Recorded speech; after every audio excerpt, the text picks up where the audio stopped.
The only thing we have to Beer. is Beer. itself. Beer. So many choices. Only no function beer well without. Woohoo! Beer!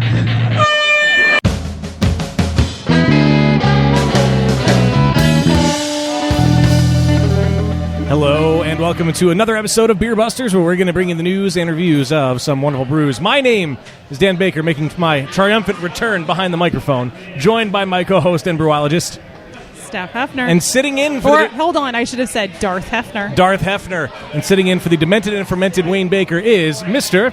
Rich Hefner. I tried to think of like a nickname for you on the fly, and it just didn't happen. That's all right. I go by Heffy Fresh. Heffy Fresh. There we go. Well, Wayne is spelunking the depths of Philadelphia tonight, while we're here in Ephrata, Pennsylvania, making our wondrous return to St. Boniface Brewing, and it's been a very long time since we've been here. Yeah, it took Dane that long to respond to my email. Ouch! Not surprised. Oh man, it's been a while, and so much has changed here. Like the fact that there's an aroma of pizza in the air. Which makes me so happy. But returning to the show, we have with us a man who's gotten me super duper drunk many times. What was the over under on the timing? Hold on. What was? Holy shit! Who won? It's the third. How long's your intro? You were actually Wayne timing it. Wayne said 1 minute. You were timing it. Yep. Wayne said 1 minute. Wayne wins. All right, congratulations, Wayne. You won, even though you're not here. James gave you 20 minutes. Oh, James. Sorry, James. Wayne. Anyway, we have. How'd you know we bet on it? I know. Of course you did. What was at stake? Nothing. Just bragging rights? Yeah, pretty All much. right. Yeah. It's you should be honored that I remember that. Well, I remember and don't remember it, you know.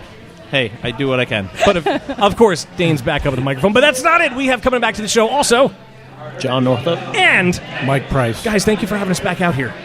I'm super pumped, and thanks for coming back up to the show and being on here and hosting us on a very busy Friday night. Looks like there's a lot of fun happening here, and we have a lot that we're going to get to. But, of course, I have to let the internet know where to find us. BeerBustersPodcast.com, at BeerBust on the at BeerBusters on the Twitter, at BeerBust, BeerBusters on Twitter and Instagram, and, of course, Facebook. We are BeerBusters Podcast. And don't forget that phone number, 805-991-BEER, which is 805-991-2337, as well as patreon.com/BeerBusters. You can get some cool behind-the-scenes special social media posts. You can have questions that you want to ask guests. You get your name announced in the podcast, and you, of course, get access to Last Call. By the way, did we tell them what Last Call is? I think Dane knows what last call is. Dane looks confused. I probably do, but just don't remember.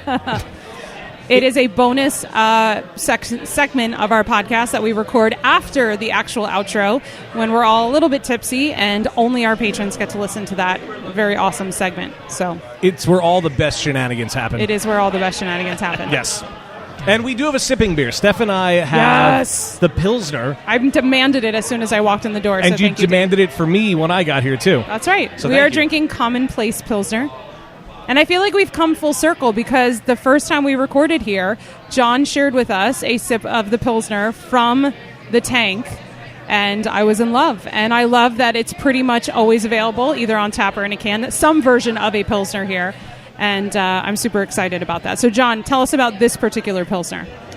That's our German Pils. We use Pearl, Tettnang, and Hallertau for the bittering. And it's just straight German Pils for the malt bill, a little bit of acidulated malt, and a German yeast strain. You could be a purely Pilsner brewer, and I would like that. that would be amazing. That would make me happy. It's delicious. And the perfect beer for us to get through our setting up and to start off this wonderful show. Yes. It pairs well with cheeseburger pizza, I hear. Apparently. Oh, man. Wow. I think we'll have to put that to the test later on, Rich. The great thing about a Pilsner is it pretty much pairs with anything. That's so very, very true. It is very true. Yes. Well, that takes us into...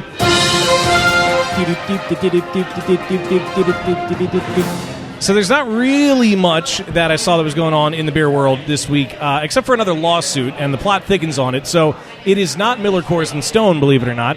It is Sony Pictures and California-based Knee Deep Brewing over their beer called Breaking Bud, which It's is, about time. of course, an homage to Breaking Bad. Apparently, Sony had their side of the story where it was completely without foundation and that it was just out of the blue, and now they're seeking damages and everything. But according to the CEO of Knee Deep Brewing, the story runs a little deeper than Sony is leading people to believe. According to the brewery... No pun intended. Yeah. Sony's contact with Knee Deep was one of admiration for their creation, one where they even discussed Who wrote this article? Admiration for its creation. It sounds like it would be Wayne, but no, it's Beer Street Journal. But they even discussed a potential partnership between the brewery and Sony. And even though the partnership ideas didn't pan out, Sony never really expressed any litigious intentions at the time. And now 3 years later, they're suing them, which seems kind of weird. And I feel like this is proof that you need to get things in writing if you're going to do something that could get you slapped with a lawsuit. My initial thought was, wait, that beer's been out for a long time, Exactly. and this is the first time they're doing something about it. Yeah, I think, honestly, just going through the article, it seems like Sony is a little just butthurt that they're not making any money off of it, even though they knew about it for 3 years now and apparently had an in at the brewery. There has to be like a record of them meeting something. Probably. Yeah, I'm sure that'll come out in Discovery or, whatever. Listen to me trying to sound like a lawyer.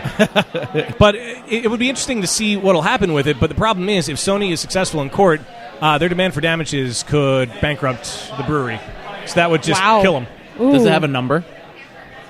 Not that I've seen. I was just wondering what that number would be. Yeah, what does it take to bankrupt them? I don't know. I feel like that'll come out at some point. That's kind of sad, but... It is. It is. But you also have to think when you make a beer and a beer label that rips off something that already exists and has made a crap ton of money, I'm just saying. Well, do we factor in that it's intellectual property, or are we going with copyright, or... I feel like both of those are going to apply. But yeah, I was going to say both. It's just a shame, especially if what they're saying at the brewery is true, that Sony knew about it and wanted a partnership with them, and now that they're not getting any cut of the profits, even though they've known about it for so long, now there's a lawsuit. Where is the Stone and Keystone thing at now at this point? Did you guys talk about this on the show? Yeah, we were talking about it a couple times. Yeah, at this point, as of this recording, it's in a countersuit for Miller Coors against Stone, and it's just going to keep going that way. There's always a lawsuit for something, and it's a shame. Hopefully this doesn't end up hurting the brewery, because that would just be awful. Well, wouldn't you think they would just agree to stop using the name? I mean, that beer is so well known that if they just say, hey, guys, we're going to change the name, like they wouldn't be the first brewery that made a very well-known beer that had a certain name and they had to change it, and people got used to the new name, and it was no big deal. Like, I don't see how they could even fight this. Why would they even... And, like, since Sony had told them to stop, like, I mean, that's my question. Has Sony said, oh, please stop, and then they didn't? Was there a cease and desist that they ignored? Because that's a different story altogether. Right. But if this is the first act that Sony's doing outside of, we like your product, then that's a problem. I feel just ethically that's a problem. Is there a lawyer in the house to explain this to us? Yeah, right. I'm sure there probably is somewhere. Probably. Well, that's all I really have in the world of news. Because it's going to be like 4 weeks until this episode comes out from when we're Well, I recording think we should mention that we should congratulate some local breweries that did get some accolades. Yes. At CBC at the World Beer Cup. I was looking for a full list, but I couldn't find... Most importantly, I love that Easton won gold again. Yes, they did. Congratulations to Josh Bushy and the crew at Two Rivers. Gold in the Baltic fucking porter category. Thank you very much. Drop the mic. My second favorite beer style after Pilsner, John. Take a note. So good for them. I know Conshohocken won silver for their ESB. Mad Chef won silver for their brown. Weyerbacher won second for Reserva in one of the sour beer categories. Penn, their gold Penn Gold won gold in one of the lager categories. Help me out, guys. Iron Hill, you said, won some. Yeah, Iron Hill for an won aged 2 beer. of them. A bronze are these for... the PA ones? You're awesome. You got to give a shout out from the website, because they'll be disappointed if you don't. Thanks to the breweries and PA guys for posting a very nice article that I can just scan through. I got most of them. 2SP, of course, for the Russian. Silver. Free Will, Ollie won. You didn't say the local one to us yet. Did I say Matt? I said Mad Chef. Oh, did you? I missed it. Yeah, Mad Chef for the brown ale. Didn't I? You did. I think I did. Mad Chef again. I think Mad you Chef. did. Sterling Pig. Pretty cool. I haven't been there in a while What for did they get? the Keller beer. Good for them. Who knew? I need to get there. God, I love that place. Rivertown won for Scottish style. So PA is always like really representing in these beer competitions. So good for them. And I jealously followed everyone in Nashville this past week, and it looks like everyone had a good time. But congratulations to our local friends who got some recognition this week. Yay! I wish you guys had a soundbite of like Francisco saying, "What's up, my people?" I know, right? Do we? I don't. Tell me we have a soundbite of him doing something. I don't think we do. That is, well, we booked him on the show last week.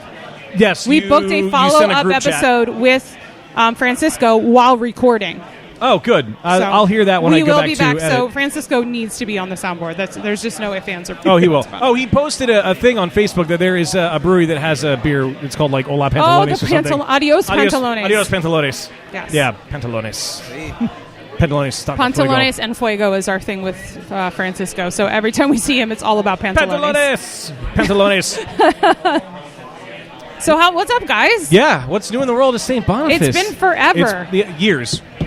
Episode 48, and this is 142. I still had my Malibu last time we were here. That's how long it's been. That's at least like 4 years.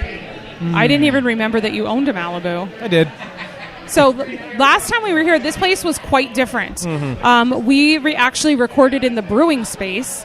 And, John, I don't think we would fit in there now, would we? No.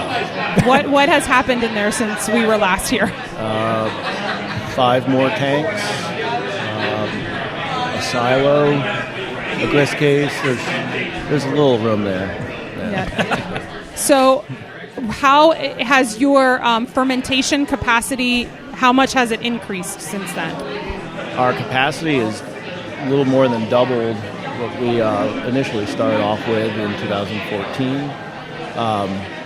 However, we haven't, maxed out our capacity to brew, to fill every tank every day. But we're working on that. I like to hear that. And last time we were here, you guys had just started canning. Yeah, I think you guys had some of the first cans that we had. A Paideia. I think so too. Yeah. Because we compared it on draft and in cans. I remember doing that. Yes. And Rich, or Wayne, somebody took, maybe it was you that took that great picture of all the cans stacked up. But you are canning way more beers than you were back then. So I have several questions about that. But most importantly, to follow up to a conversation we had on that episode where we talked about the amount of cans that you have to order and storage space. I mean, I think you guys even talked about an additional facility just to store cans. How are you now able to can so many different beers? How are you making that work, and where do you put the cans?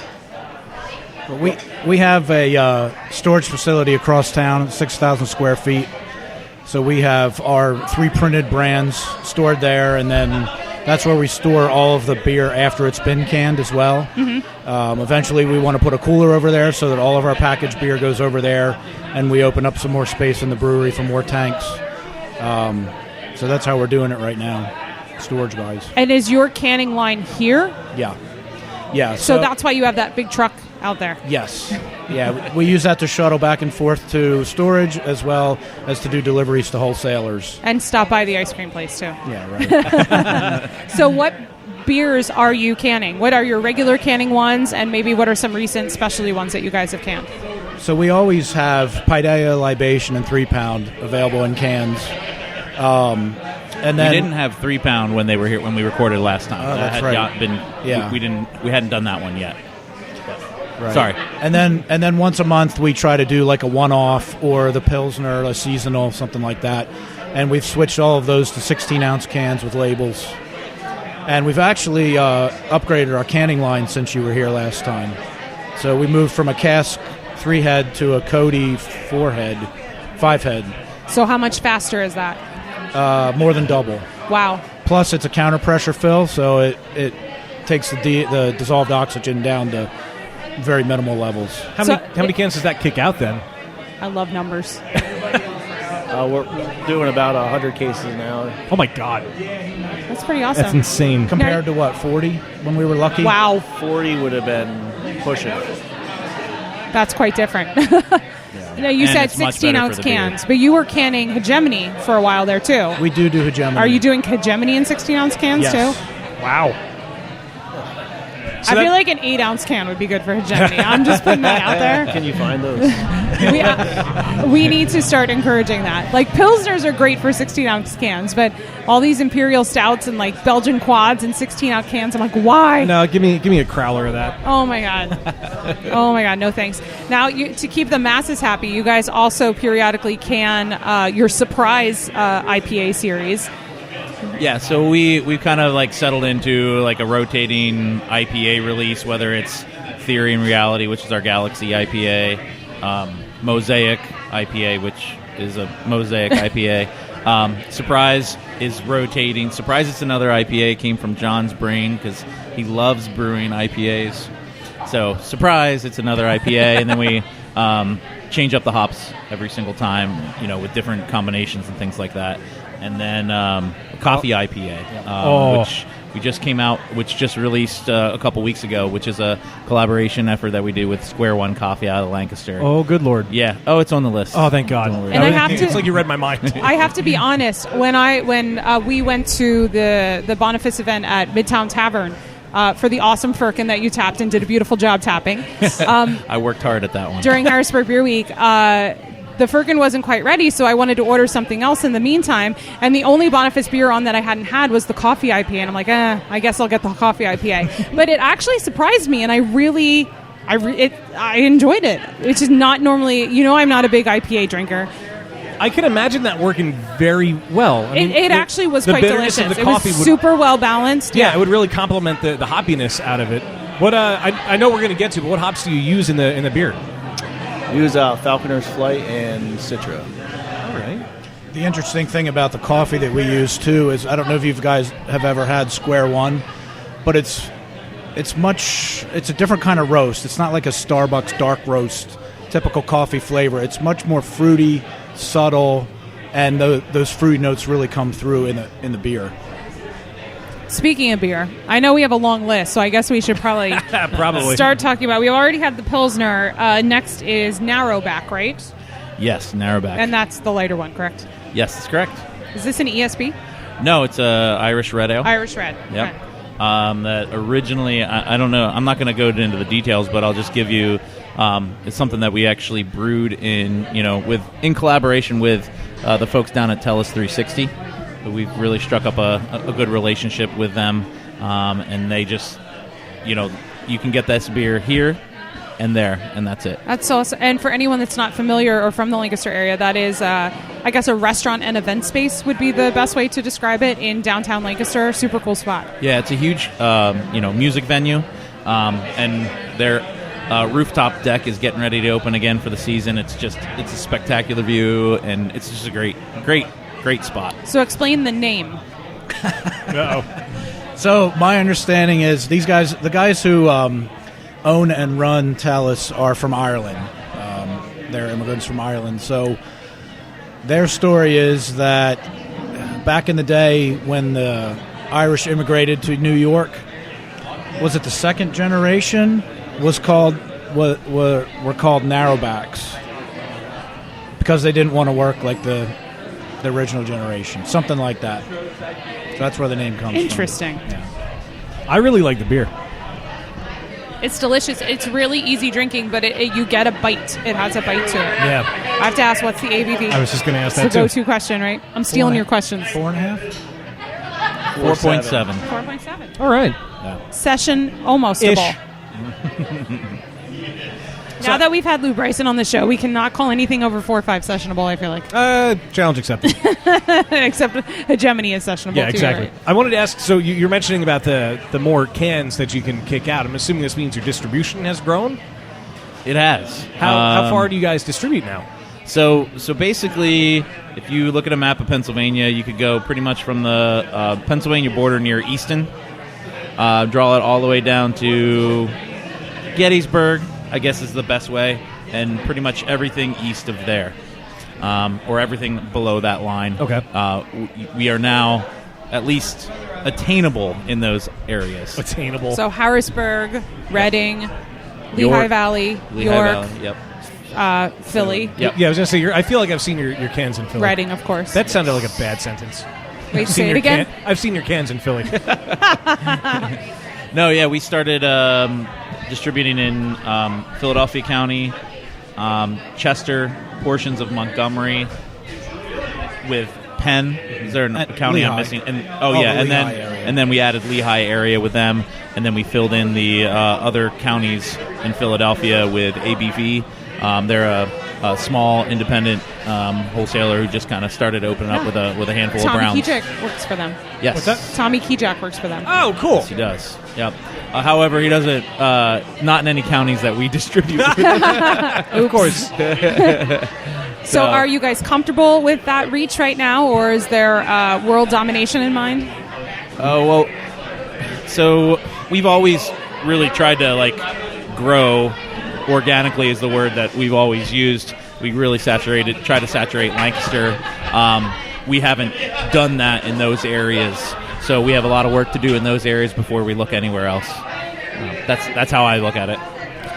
Now, I know I don't mean to call you a rep as an insult, because you are certainly a co-owner and a huge part of this, but you've kind of been like the St. Boniface rep. I mean, you're always at events, Dane. You and Jill are there. You know, when you guys reach a new area, you're there with the cans. And is there thoughts of adding some reps on and, allowing others to do that work for you, or are you just going to clone yourself? No, that's not happening. Nobody wants another one of me around. Number one. But no, we're not really at that point now. We've talked about it in the past, but I don't think it's something that we're ready to jump in and do at this point until we see that, that we have support in all of those areas and kind of, start at least get our name out there, because I don't think we've even done that. At least people don't know who we are in all those areas yet. So you don't really need a guy on the ground until at least they know your name, I guess. Right. No, I see. I get it. So then what's your you don't have to give away trade secrets, but how do you then saturate a new market? Do you just go around as yourself saying, you just send Dane? Yeah. It's just, hey, I'm Dane, I'm from St. Boniface, we're awesome, drink this beer and sell it. People get to know you. People know Dane. They love Dane. So okay. It's true. So. I'm actually giving you a compliment. Just take it. Thank you. Yeah, okay. take it for what it is. We'll mark it down as the day. The time. No, I think you get the first thing is you got to get people to try your beer. In today's day and age, it's tough. The shelves are packed with all kinds of new products, so a lot of people are going to go for the newest thing that they've never had before. So I think that's one of the biggest difficulties. Once people, it tends to seem, in our experiences, once people try the beer, they're like, "Oh, wow, this is good." So then, from that point, you at least have some interest for them, with them, and you got to let them know what else is out there from you and where to get it, and it's tough right now, in I would say, to find permanent lines and things like that. Yeah, you're going to be rotated. You can get some cans in some places, but it's a difficult time to gain any traction and brand loyalty from people. That's how I would say it. And it's actually a catch-22 because, like you said, how do you get your brand out there if nobody's out there to put it out there? Yeah. But the problem is, as we look at the market is so saturated, especially in the Philly area, that can we justify somebody's salary? Can they sell enough CEs in a month to justify a salary? So that's kind of where we're at. It's like, if we don't do it, our brand doesn't gain traction, but if we do it, can we afford to pay the person? Right. That's a tough spot to be in, I would imagine. Yeah. Now, we've had a lot of breweries that we're on that don't focus so much on distribution, but rather the attraction to the brewery, to the tap room.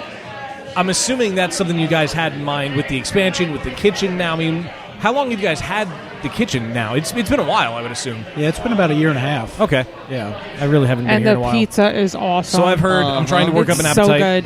I had a big lunch. Sorry. Oh, you'll be hungry for pizza. Don't worry. I feel like I always am. So probably the last time you guys were here, was the bar still front? Yeah, it was before all the renovations, too. All I really remember before going into the brewery was there was a popcorn machine here. That's all I got. Popcorn. That machine's broken. No! That's what we tell people. Oh, you're not supposed to say that, John. I can cut that out. Don't discourage John from talking. Thai. So yeah, go ahead. Talk about The popcorn machine. the upgrades and the renovations that have been done here, and what kind of food you guys have. Well, so like I mentioned, I know those of you who are listening, you can't see it, but our bar has been moved back from where it was originally, and what used to be the brew space before we added our larger brew system is now our kitchen. And then additionally on top of that, we painted, we added some wood, some corrugated metal. Yeah, you got a facelift. Yeah, and I think it's beautiful. It is very pretty. It looks a lot better than what it was. We're no longer just a painted garage. It's majestic. That's a good word for it. John, I think you should tell the story about how we got the wood. Yeah, John. Yeah, John, tell us how you guys got wood. Wood. Is there a story? Is there a story? Didn't you get it? You answered a Craigslist ad. Oh, come on. yeah. That's just... Come on, John, lean in and tell the story. I was just lean directly into that mic so everyone can hear you. I was just looking on Craigslist for reclaimed wood, and I just responded to an advertisement and called the guy up, and the guy was like, "Is this John?" Like, yeah. Who's this? Oh, this is Troy. He's like, I'm a regular there. Oh, okay.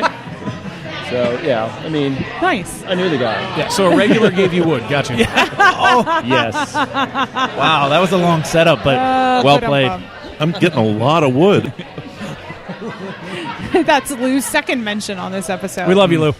And you don't just have a kitchen. There's a very special piece of equipment in that kitchen. Popcorn machine. So yeah, the pizza oven. Actually, we're on our second pizza oven. We originally had a brick oven pizza that we had purchased from our friends down at the press room in Lancaster.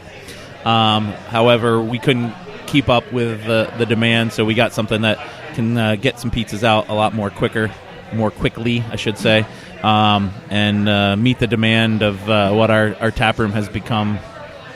So, how many pizzas can you kick out in an hour? 70. So, wait, you know all the numbers. I didn't really expect an answer for that. well, that's what the manufacturer recommends or says. Are you the guy that reads the manual from front to back? Yes. Nice. Because he fixes it all. And he doesn't take the protective plastic off. No, you gotta leave the plastic on. Tell this story, please. Every piece of equipment we get, the stupid protective plastic that you're supposed to peel off after shipping, he leaves it on. Drives me nuts, but... Wait, do you leave it Now on you know why I purpose leave it to, on. keep it clean? I thought there was going to be a story that, it probably just melted to on the annoy pizza or me. something. Yeah. Just to No, annoy doesn't you. want fingerprints, probably. Yeah, no fingerprints. So we have another I beer. was going to say, what is this delicious smelling beer that we have in the other glass? So this is our Ace in the Hole Nitro Stout. It's an Irish dry stout. Oh. You probably lost a little bit of the nitro head by this point. It's so good. Holy crap. That is delicious. So John, tell us a little bit about Ace in the Hole. Well, it's an Irish dry stout that's nitrogenated. How's that? I do a good job. Great. Straight to the point. I love it. What's the ABV on it? That's 4.5. I like that you're just casually looking over to the tap list. to answer Yeah, that. I am, because I don't remember everything. That's quite all right. I thought he was it's the not numbers about knowing guy. the answer off the top of your head. It's knowing where to find the answer. That's what it's all about. What was the ABV of the Pilsner? I didn't write that down. 5.5. I knew that one. So Ace in the Hole was actually brewed for another group of friends of ours. We at the Horse Inn. You guys ever been to the Horse Inn in Lancaster? I have not. Oh, come on. You need to go. Where is it?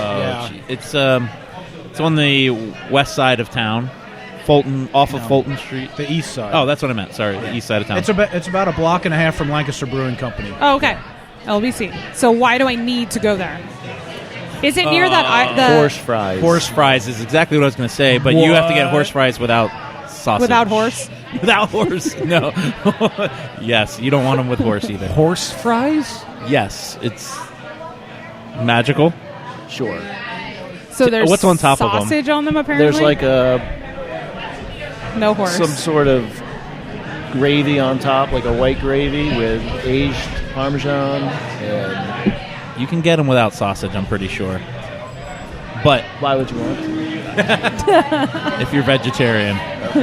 So the wings are off. So one of the best wings are burgers, great, too. one of the best burgers around, at least in Lancaster. And this has now become their house nitro stout.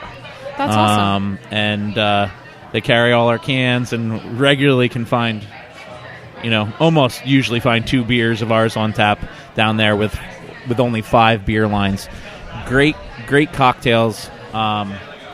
Great people who work there.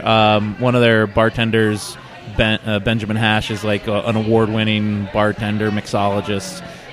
It's definitely a good spot to go out to. But What is it called again? it's called the Horse Inn. And it's actually an original speakeasy with the original bar and bar back from that time. So That's super cool. But be prepared to wait. yeah, or get there early and wait in line. All the good places in Lancaster, you have to wait. You learn that. So is that another beer that's only available there and here? Now this one, no, we do because they don't move through beer as quickly as a place like Tellus does. We sell this out to other places as well. But Yeah, it's so Wilsbach and Kirkner have both taken some, so it would be around in the York and Harrisburg area. Very cool. It is super delicious. It gives me that like comforting feeling of a Guinness, but the roasty character just is, it's so awesome. Delicious. So we had 2 more beers magically appear in front of us. Thank you, Mike, for making the magic happen. Yes, thanks, Mike. You're awesome. Oh, you're so welcome. Which beers did you bring to the table? What should we start with, I should ask? I don't know. What do you think? It says Mocha Java. Go with Mocha Java, following the Ace. Okay. Yeah, so the Mocha Java is the darker one. Okay. Is this the no, coffee? it is Okay. not the coffee IPA. We have another coffee beer on right now. So this is our Mocha Java Blonde. I love the aroma. It doesn't give much mocha that I'm picking up on it, but it's still very inviting. Offering number 39, I believe. Oh, dear. Oh, that's good. It almost is reminiscent of a chili beer a little. You know what? Yeah, like the flavor, but not the heat. It's like, and I hate to use this word because people use it as an off flavor, but it's almost vegetal, but in a Green pepper. in type? a green pepper in a pleasant way. Yeah. Because I almost tasted it and I was like, ooh, is there going to be some heat to this? And I was like, oh, it's not heat. I believe that's the coffee, the dark roast we use for that. So where is the coffee from this beer from? This is from Square One. Square Same One? place. Yeah, their Sasquatch blend. Sasquatch blend? Yeah, that's their. It's almost like a chewy. It's called, yeah, oh, there you go. Sasquatch Blend is what it's called. It's their darkest roast they have. Any coffee that we use is Square One coffee. They're the ones who originally approached us about the first coffee IPA, and anytime we use coffee, it's them. They do a really good job. They're great people. You don't sell coffee here, though. That would be interesting. Like, a lot of places are doing like coffee on tap or nitro coffee, or I don't know if effort it would be the clientele for that, but I don't think so, but I mean, who knows? The only people that would drink it would be the people who work here. So therefore, it'd be like $0. you know what? When I interned at Iron Hill, we would make cold brew coffee every night. We would put it in the cold box and let it steep overnight, and then filter it in the morning, and then we drink it throughout the brew day, and it was delicious. It would be tough to give up a tap handle that would be selling beer or cider or something else for something like that we don't know what's going to happen. Yeah, with I it. hear you. Put it in Although the beer it would instead. be awesome. I mean, Yeah, for you nitro, guys. yeah. Well, and there are does Square One? They're a small place though. There are some places that like can their coffee now, which is awesome Wait, and really? crazy. Yeah, you can buy canned coffee. I mean, I know La Colombe does that, but I figured it was just them. I've never seen any other canned coffee. Oh, well, don't ask me to And name brands. even I don't those know. are just like their special weird like latte things that kind of No, taste like butter. I've had like a cold brew. I doubt That's it was cool. nitro, but like a cold brew, just plain Yeah. old coffee, because that's what I like to drink. No, in that's a cool. I can, and it haven't was seen good. anything. That's awesome. I'll have to keep an eye out for That's those. my Whole Foods. They always sell stuff like that. I'm too poor for Whole Foods. Yeah, we actually talked to Square One about doing that at one point, on our old canning line. Oh, yeah, you guys could do the canning. I didn't even think of that. Yeah, we can't, though. Not with the new canning line, for sure. Yeah. Not called a canting line, Mike. Oh. Nice. That would be cool, though, to have it canned and then you could have it here for sale. I wonder what the shelf life is on something like that. I don't know. Something to look into. Look at me giving you all these new ideas. Yeah. Hegemony ice cream for Boniface, canned coffee now. The possibilities are endless. So, going back to food for a moment. Yes, please. 2 questions. Number 1, can you please, besides the cheeseburger pizza, tell people about some of the amazing pizzas that are on your menu? And number 2, you have other things here besides pizza, and I think some of them are worth mentioning. Well, they're all worth Pepperoni mentioning. bites. I think Like we need to pepperoni get bites Joe over and here. loaded chips. Mike, can you get Joe over here to talk about the menu? I'm sure he would love that. I feel like the 3 of you probably know. So we do have a menu of, some different things. We Are start you trying with to read the menu from here? Oh no! No, we're gonna get it. and So bring we it have over. we have a couple small appetizers that we start with. He's like, I don't need that. we only started with pizza and sandwiches. A selection of small pizzas and sandwiches, and then since Joe's taken over the kitchen, we've added a number of different small bites, light appetizers, Munchies, as it were. Yeah, exactly. Soft pretzel. Calzones. Loaded chips, and then we added calzones. That was one of the things that Joe added, and we have a veggie calzone. Yes. So I got to bring had something a up about veggie calzone. It's really good. And the buffalo chicken calzone. So, when I was in the bathroom earlier, there's a couple of signs on the wall. One of them had, Beer Busters Podcast is going to be here. It's cool. I And know then there what was you're some gonna cool ask artwork. But then there was this one that caught my eye about dessert calzones. Wait, what? Dessert calzones. Yeah. Yes. So, in Mike's words on the menu, they are small calzones filled with yummy goodness. He asked me one day, "Is that okay?" I'm like, "That sounds great." What is the yummy goodness? So we have 3 different ones. There was one that really you caught get my to eye. choose your yummy goodness. So we have a cannoli That's the one that caught my eye. calzone. I almost bought a cannoli earlier. yeah. And I'm so glad I didn't. Why did we eat before we came here? I'm going to eat again. We have an apple pie, Yeah. and then we have one that has Nutella, strawberry, and marshmallow. Oh, it's healthy because it's got strawberries. Oh, Gotcha. my God. Right. Yeah. You're good. My God, you guys. Yeah, so they're not as big as your regular calzones that you get here. We use about a half a portion of the dough. That's still pretty big because the and- calzones are pretty big. Yeah, so they're good. I never had the apple pie one yet, but the other 2 are awesome. How long have you been serving the dessert ones that you haven't had that one? 2 or 3 months, maybe. Okay. Yeah. So you still have an I excuse. just don't usually get them. I don't look at me that way. You should package and distribute. I your know you're dessert looking at me calzones. and like he's eating some dessert calzones in his life. I am not one to talk with that. Oh my God. Talk now. Okay, you guys had an order of those loaded chips Loaded over chips. there. What the hell was on those? So it's our cheese blend, some cheese sauce, and bacon. That's all. It looked like it had a crap ton of stuff on. He has it layered in there, and it looks. What do you think I like of the that. So loaded every chips, Jill? chip has something. Jill Jill gives it the thumbs Yep, up. thumbs it up. must be good. It must be good. It would be good with ranch dressing on, too, I Ooh, bet. a side of ranch Yeah, dressing. side of ranch dressing. We had it. Yes. Nice. Now, isn't there a Now- pizza named after you? Or did you create a pizza or something? So is it still on the no, menu? John named it after me, So it's an homage. and there's welcome. one named after him as well. But Mike doesn't have one named after him Yet. Well, that's because Yes. you both fought because over the mushrooms. We would have had the same one. We both Right. like the same kind. So there's the Shire.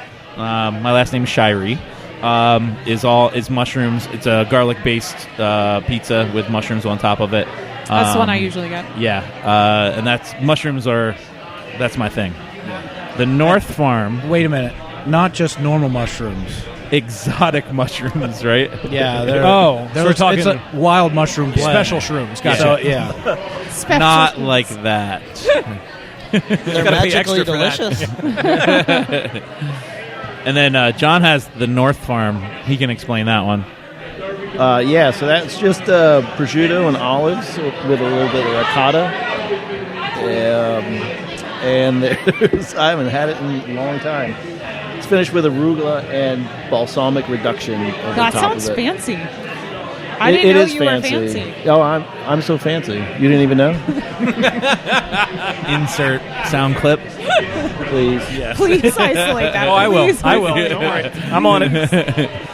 Please. So, if you could have your own pizza, Mike, Yeah, what would it be? the Shire. You wouldn't even change it at all? I don't know. I don't think You'd about put these things. Mushroom. You No, put like- pepperoni on it. That's I do like a little meat. If on you my have the Shire, you got to have Mordor then too. I do like a little meat. Oh, you guys. Why do we wait so long You to get come wood back? from regulars. You like meat. Yeah. All right. And they're so fancy. Just a little bit. Wow. Just a little bit. And exotic shrooms. I had another question, but I don't remember. I was distracted by all this nonsense. Oh, Buy all the meat. why don't you are a co-host. You're allowed to ask questions. Yeah. I like when you ask questions better. Come on. Rich has a question. Go. I was just wondering, are you guys planning on open any like satellite locations or anything? I know Sinking Spring could use one, especially if you have cheeseburger pizzas.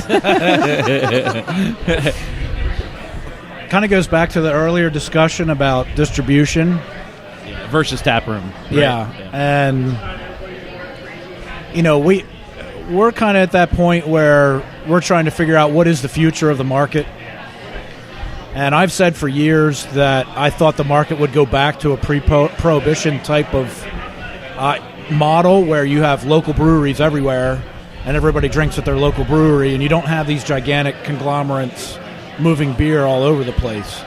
And I think that's actually happening. So we originally started out as a production brewery, and that was our model, and we've kind of seen that the tap room might be the best way to go. So a second location may be in the future, but it's nothing at all concrete at this point for us. We'll break the news. Dane will let us know. and that leads to an interesting conversation with a lot of the not local necessarily, but the recent happenings in beer, most recently with Green Flash. It seems like the big guys keep getting bigger and the small guys almost have to stay small, right, because there's not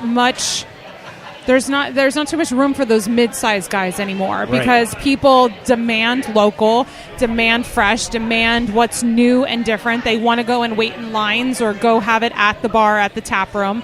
And I almost feel like, and you guys would know better than I would being actual owners of a brewery, I feel like brewery owners are almost hesitant to expand their reach too far, because it seems like staying local is the better option right now with the current climate in the beer world. I think the biggest difference is there's no happy medium between being so big that you can sell your beer at super low prices for bars to being local where you're attracted to the drinker who wants to drink exactly what you said, something new, something. There's no in between right now, and I don't know how that's all going to shake out, but or there is an in between, but we're the minority. Well, yeah, I think that's the problem. And I don't know. It's really interesting to hear about places like Green Flash and like those guys make Smutty good. Nose. Yeah, Smutty Nose. Smutty Nose. Smutty Nose. Like we often talk about, is the flagship model dead?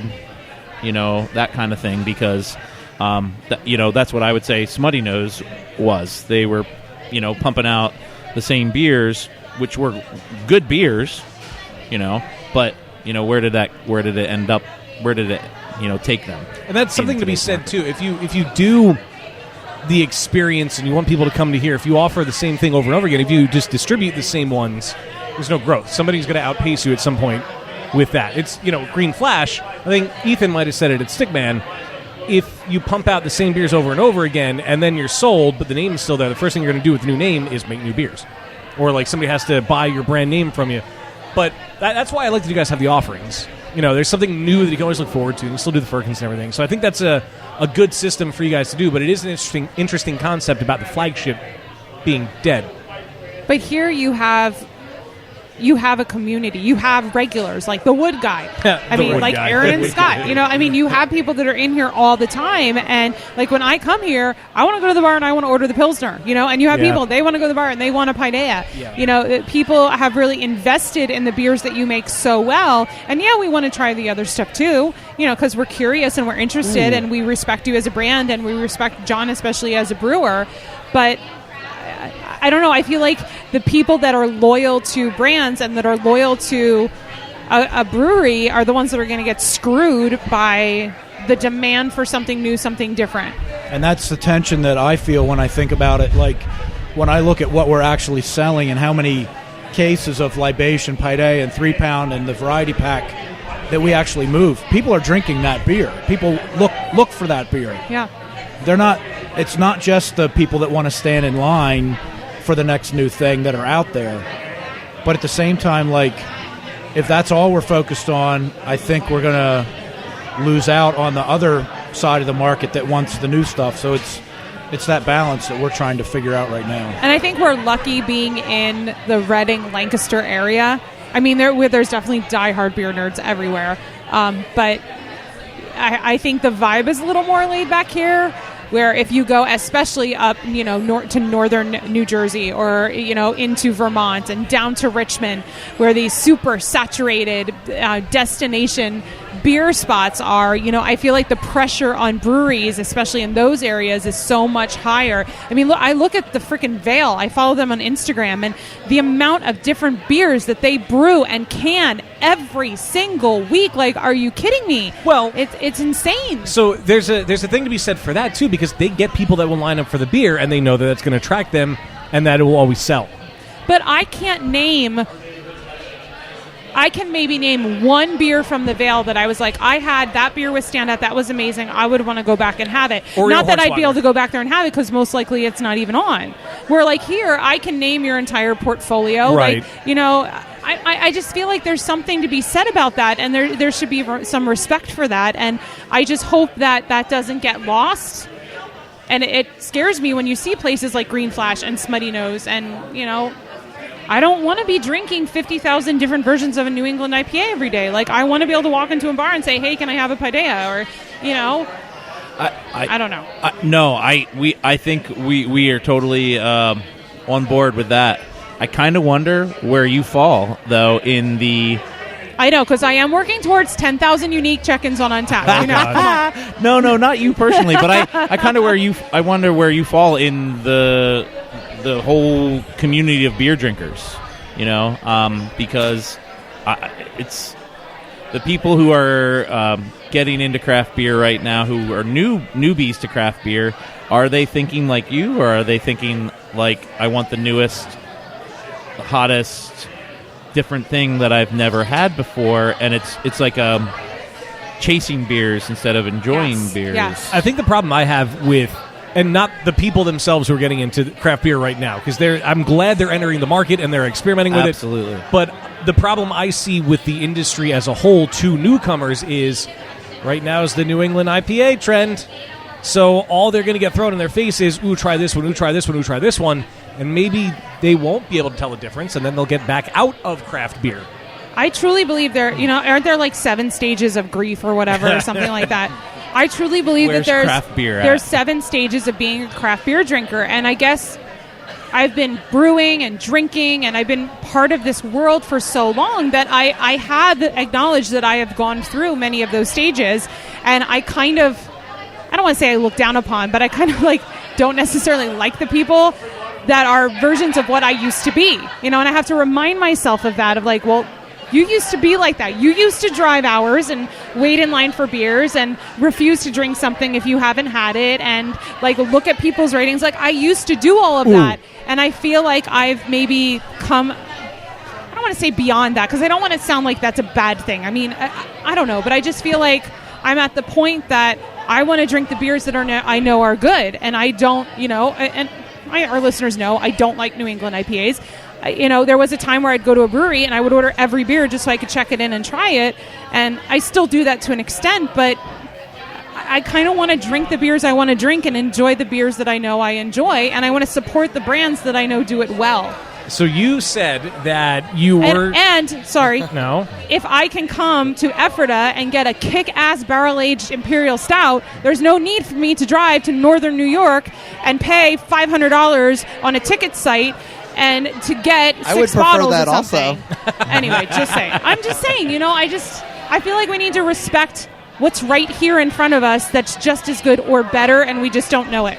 All right, so you had said you were the kind of craft beer person who would drive hours and wait in line and do all that stuff. And I agree that you are no longer that person. But if I can play devil's advocate for a second, you still plan vacations around what breweries to go to. No, that's not true. We plan vacations around national parks. Okay. It always comes across then the breweries get plugged in. All right, it comes across as, I'm going here because of the beer brewery. never dictates the trip. All right, good. But they're not... Except for when we finally get to the Firestone Walker Invitational. Then the beer will dictate the trip. But it's been in early June, too early in June. I have to wait till it's in late June again. But you may be going for breweries. You're not necessarily going for releases. Oh, no. I will Right, actually try to exactly. avoid a brewery if I know there's a release. Right, yeah. Because I want to go and I want to be able to hang out at the brewery and get the vibe and try the beers and hopefully meet some people and talk to them. I don't want to have to wait in a line for 7 hours. Well, maybe John will add some glitter to his Pilsner for you. Hashtag glitter pills. Is that a thing? Yes. Yeah, yeah, you haven't seen glitter any beer of is a these. terrible trend. Did you see they Glitter did beers. sequin beer at Naked? Did. Oh, We had Dave. at Naked Brewing, we recorded there a few weeks ago.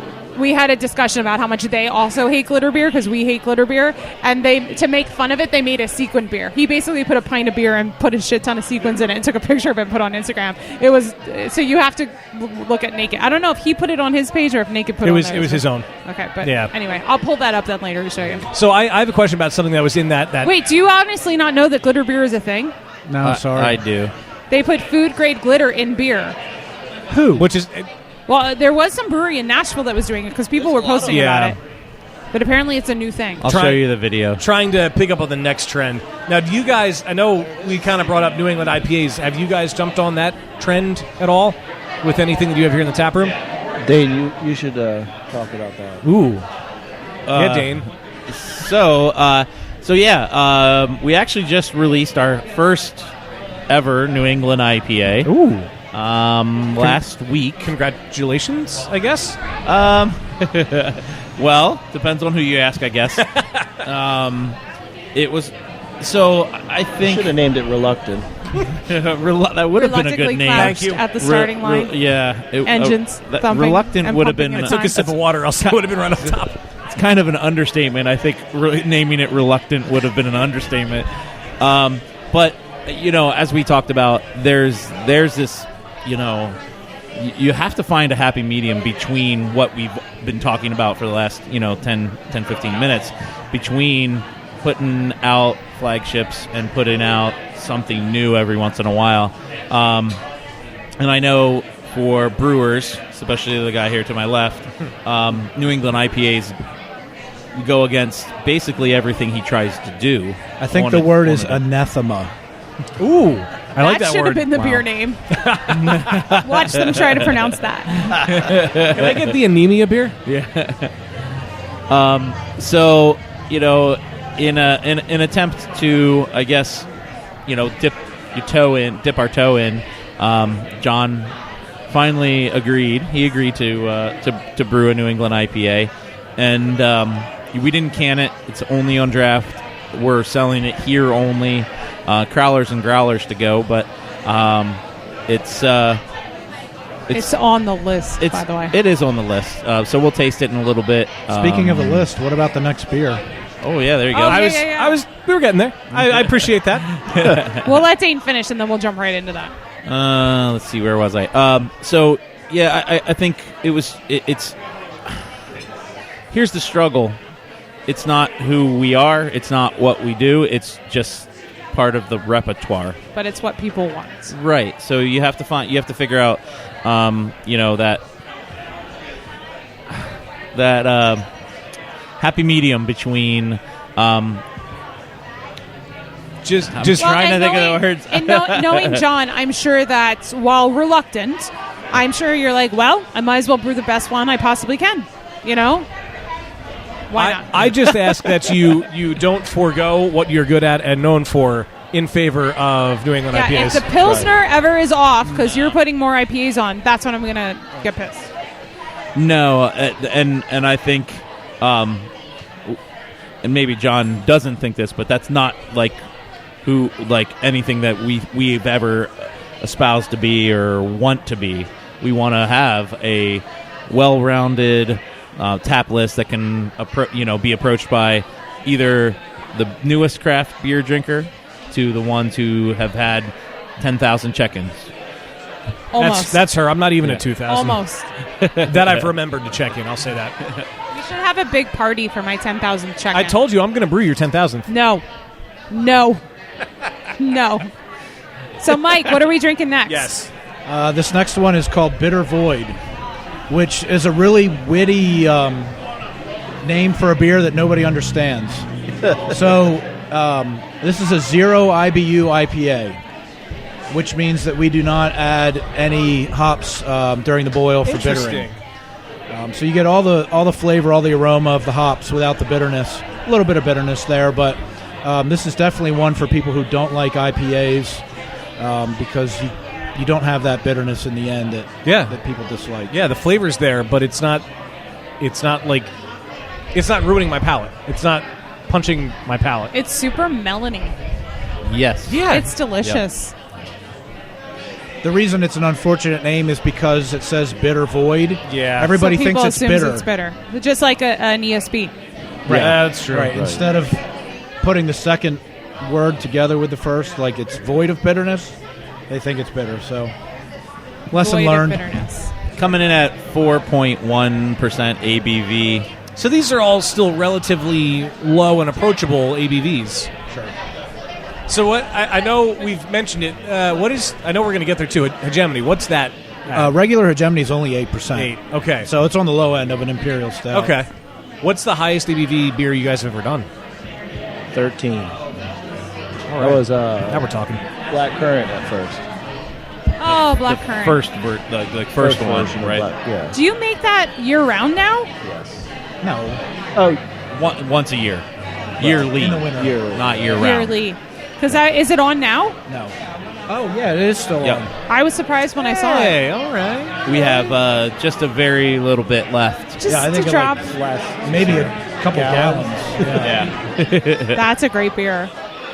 I've made some bad decisions coming here, like at the end of a day of drinking, and I'm like, I'm just going to get one beer at St. Boniface, and then I'll get black currant. That's a bad idea. I'm sure Rich has stories about those days. Oh, I'm sure he does. Yep. So Rich just ordered a shit ton of food, and we have 2 new beers in front of us. We do have 2 new beers in front of us. What are these new beers? Surprise! Surprise! It's another IPA. All right. This which time IPA? with Vic Secret and Ella. Now, come on. Under Like Vic my Secret, umbrella. Ella. You don't like Victoria's Vic- Secret. I'm just, nothing against the I hop, don't but like, know where what they came come up with first? these names. Victoria's Secret or Vic Secret hops? I don't know. It's just too I close. do, but So when this Is beer it came like out, the male answer to Victoria's Secret? Like, that's Victoria's Secret, but here's Vic's Secret. no, I I think it has something to do with Australia. It does. I looked it up when we released the beer, but it escapes me right now. Mike, you seem like you might know something. I do not know anything. He's just laughing. Watch these guys try to explain it. So which one is the Vic Secret? That's the lighter of the two. Lighter of the two. I'm gonna make the executive decision to start there. I didn't even know Well, about it's- glitter beer. How was I going to know about Vic Secret? Well, while I Google it, why don't you talk about this series of beers? We just decided to do a rotating IPA series. I think we decided on 4 a year, or maybe 2. Okay, 2. And just changing the hops every time and kind of keep everything fresh. So whatever we can get our hands on, whatever's hot and new. I just realized that that's the name of the beer. Surprise! It's another IPA. Yay! I thought you were just like, oh, surprise! Here's an IPA for you. No, I love it. I think it's hilarious. Most of the time, our one-offs are IPAs of some nature, the coffee IPA, which you'll have next. Oh, I get it. Hailing from the southern Australian state Oh, of Victoria. Yeah. The That aptly makes named sense. Vic Secret was originally developed in 2000, so Victoria's Secret came first. With the first commercial harvest occurring in 2013. Similar to other Australian varieties, Vic Secret developed a reputation for its high alpha acid and oil composition that imparts beer with pungent tropical fruit and pineapple notes, as well as some spice and pine. Did you get all that in the beer when you tasted it? Totally. That's what I was going for. Totally. No, I'm being serious. It's good. I do really enjoy this. So, like John said, we try to these are hops that we don't usually get our hands on all the time. So we try to purchase them on spot and see what's out there, what's available, and then John does his magic. And don't shake your head. So this is the third in the series. Three? Yeah, it's the third. And I don't know, depending on who you are, and according to Untapped, everybody has different preferences. Don't go on there. So do you already know what the next surprise will be? No. No?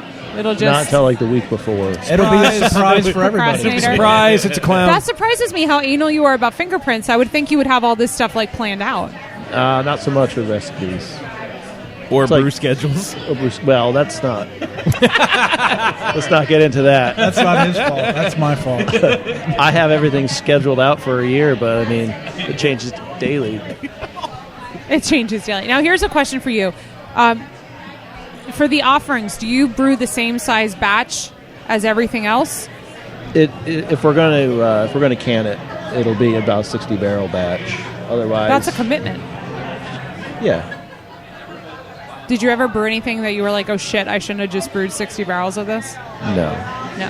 That's confidence right there. Typically, how long is an offering on then if it's 60 barrels? Well, I guess it's going to Depends vary. on depends on how we distribute it. so our Oh, offer... so you distribute the offerings. Right. Oh, okay. Well, our offerings aren't I usually guess you have 60 to. barrels.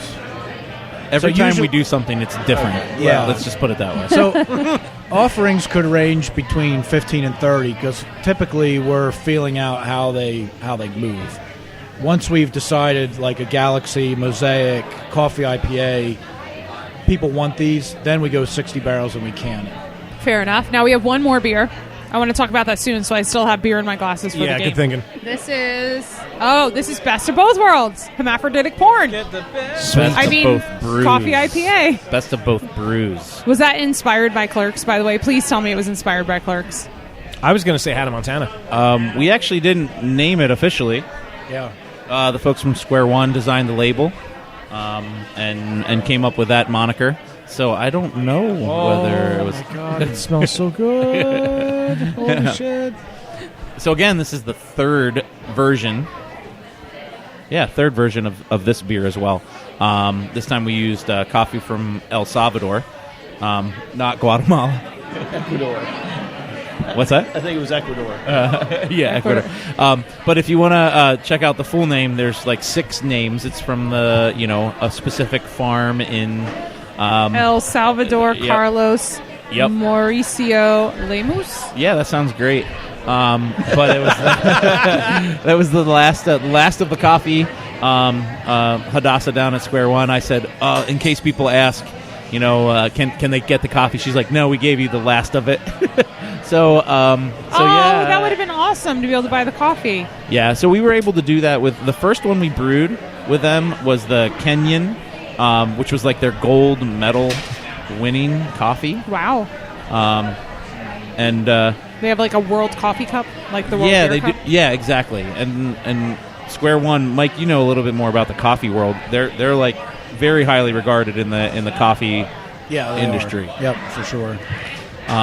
But they actually reached out to us. It's got to be 2 summers ago now, Yeah, sounds right. and said, "Hey, we're interested in doing this." And in the back of my head, I'm thinking, John's not going to want to do this.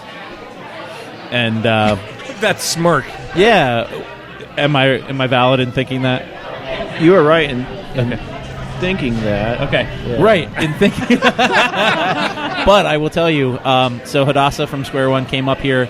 She brought some coffee. We sat around a table, talked for a while, and by the end of the meeting, John was putting it on the brew schedule, which I was blown away by. And the beer is such a mind warp. You have like a light-looking beer with a lot of that coffee flavor, balanced out by the hops, and people just, I think, are blown away. Like their senses can't handle it because they think coffee should be dark.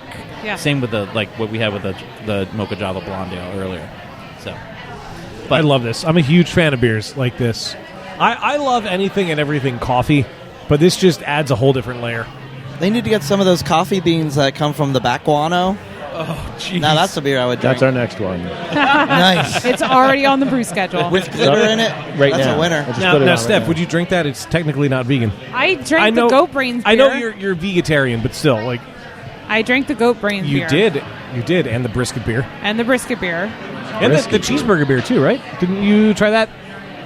Did we have that? I did not drink the hemp beer, Cheeseburger. though. My pizza's coming soon. Rich perked up. I guess we better move on then before Rich's pizza comes. I guess we probably should. So, primary duty for tonight, Rich, you are up. All right, cheers, Internet, and welcome to Happy Fun Time Games, a podcast trivia segment whose success is not dependent on the charming wit and devastating good looks of its regular host. Since today's game is being hosted by a dirty and inferior imposter, wait a second, our theme will be an alternative facts. In this game, I will read you a beer-related headline, and you must determine whether it is real news or subversive propaganda, meaning something fake that Wayne came up with. All right? Oh, my God. Now, so as usual, as Wayne usually starts to his left, but since he called me a dirty, inferior imposter, I think I'm going to start to my right this time. Oh, nice. Yes, I'm screwed. Take that, Wayne. So, are you ready for question number 1, Steph? Oh, dear, no. All right. I can turn my flashlight off here. They have me in the back corner here, but I can read the rest. All right. The first question. Finnish company offers wine and beer glasses made of cheese. Is this real or is it fake? What? That has to be fake. I don't know how that can be real. Steph's saying fake for that one. Oh, we're going to the right, aren't we? So I'm up Yes. next. You're up, Dan. I say real. Dan says real. All right. So that brings us down to Mike. I'm going to go fake. He says fake. John? Real. Real. Oh, we're all over the board here. This is a pattern. And Dane. I'm going to go real as well. He messed up the We pattern. messed up the pattern. Damn it, Dane. All right. Dane says real. So since everybody's gone, I can reveal that the answer is, in fact, real. Yeah. Oh. So Dan, John, and Dane are correct. Right, John? All right. So moving on to question number 2, and this, I guess, Dan is up first here. Okay, bring it. All right. Red Stripe buys Jamaican team a new bobsled. That sounds like something it would do. I'm going with real. Dan is saying real. If it happened in a movie, is it still real? All right, Mike I'll say real. says real. And John? I'll say fake. Fake. Oh. And Dane? Real. Real. Hold on, don't skip me. What the hell? You're next after. Oh, it sounded like you were saying, and Dane, like the end of the round. No, I was saying and Steph. What would you like to say? My gut says real, but I'm probably wrong. You're going to say real? Yep. 100% real. I'm a Winter Olympics enthusiast. So Hey. all the reels are correct. Yay! You actually knew that. I actually knew that. Good So, job. actually, I'm going to go back to the last question because Wayne wanted me to read a little bit about each one. Oh, all right. You need to hold the microphone still. So the one about the real cheese glasses, last year in honor of Finland's 100th anniversary, Finlandia Cheese offered up a beer mug and wine glass made of cheese. The unique made-to-order cheeseware could be had for the totally reasonable price of $5,000. The beer mug is made from Gruyere cheese and is recommended for stout, bock, or wheat beer. The wine glass is from Gouda cheese and goes best with red wines like Merlot. A Gouda cheese mug with a Bach in it? That sounds fucking amazing. I'll just eat the mug. Who cares about the stuff in it? All right. So now going back to Can the... I jump in about the bobsled? Yeah. The lady who sponsored their team or was helping their team, the coach, she took her bobsled away. I'm pretty sure. Let's see if that's the story. Let's see. It says, thanks to the generosity of Red Stripe Beer, Jamaican's woman bobsled team had a sled to compete with during the Winter Olympics. After the team's driving coach quit and threatened to take the sled with her just days before the competition. Yep. The Jamaican beer brand offered to purchase a new ride. No small feat, as an Olympic bobsled can set you back up to $50,000. Yeah. Wow. $50,000. Yeah. Believe it or not. All right, so moving on to question number 3, which I believe is Mike is up first here. And the headline is, Ohio brewery gives up on beer, pivots to pastries. Is that real or is it fake? Real. All right, John? Fake. John says Fake news. All right, Dane? I'm going to say fake as well. Steph? I'll say fake. And Dan? I will say fake as well. And you say fake as well. All right, so everybody went there. The answer is fake. Yay! So these are all right. I don't see how that's fake because I was actually thinking about doing that the other day. Making dessert calzones? Yeah. Nice. Forget the beer. This didn't happen, but I imagine the craft cake market is far less saturated than craft beer. Besides, some breweries are halfway to selling pie and orange juice anyway. Nice. Oh, that's nice. Good job, Wayne. Apparently that joke is for Ethan. All right, so the next question here, and I believe it's John's up first here. Drunk man sells car for beer money, wakes up wondering where his car went. That just should be real, so I'm going to say Isn't that real. a movie? Wait, say it again? I don't know, but Drunk man want sells it to car be for real. beer money and wakes up wondering where his car went. So he sold his car for beer money and wakes up wondering, where's my car? Like, dude, where's my car? Where's my car? Yeah, right. All right, so what's John saying? I'm just going to say real, just for fun. Real? I'm going to say real too.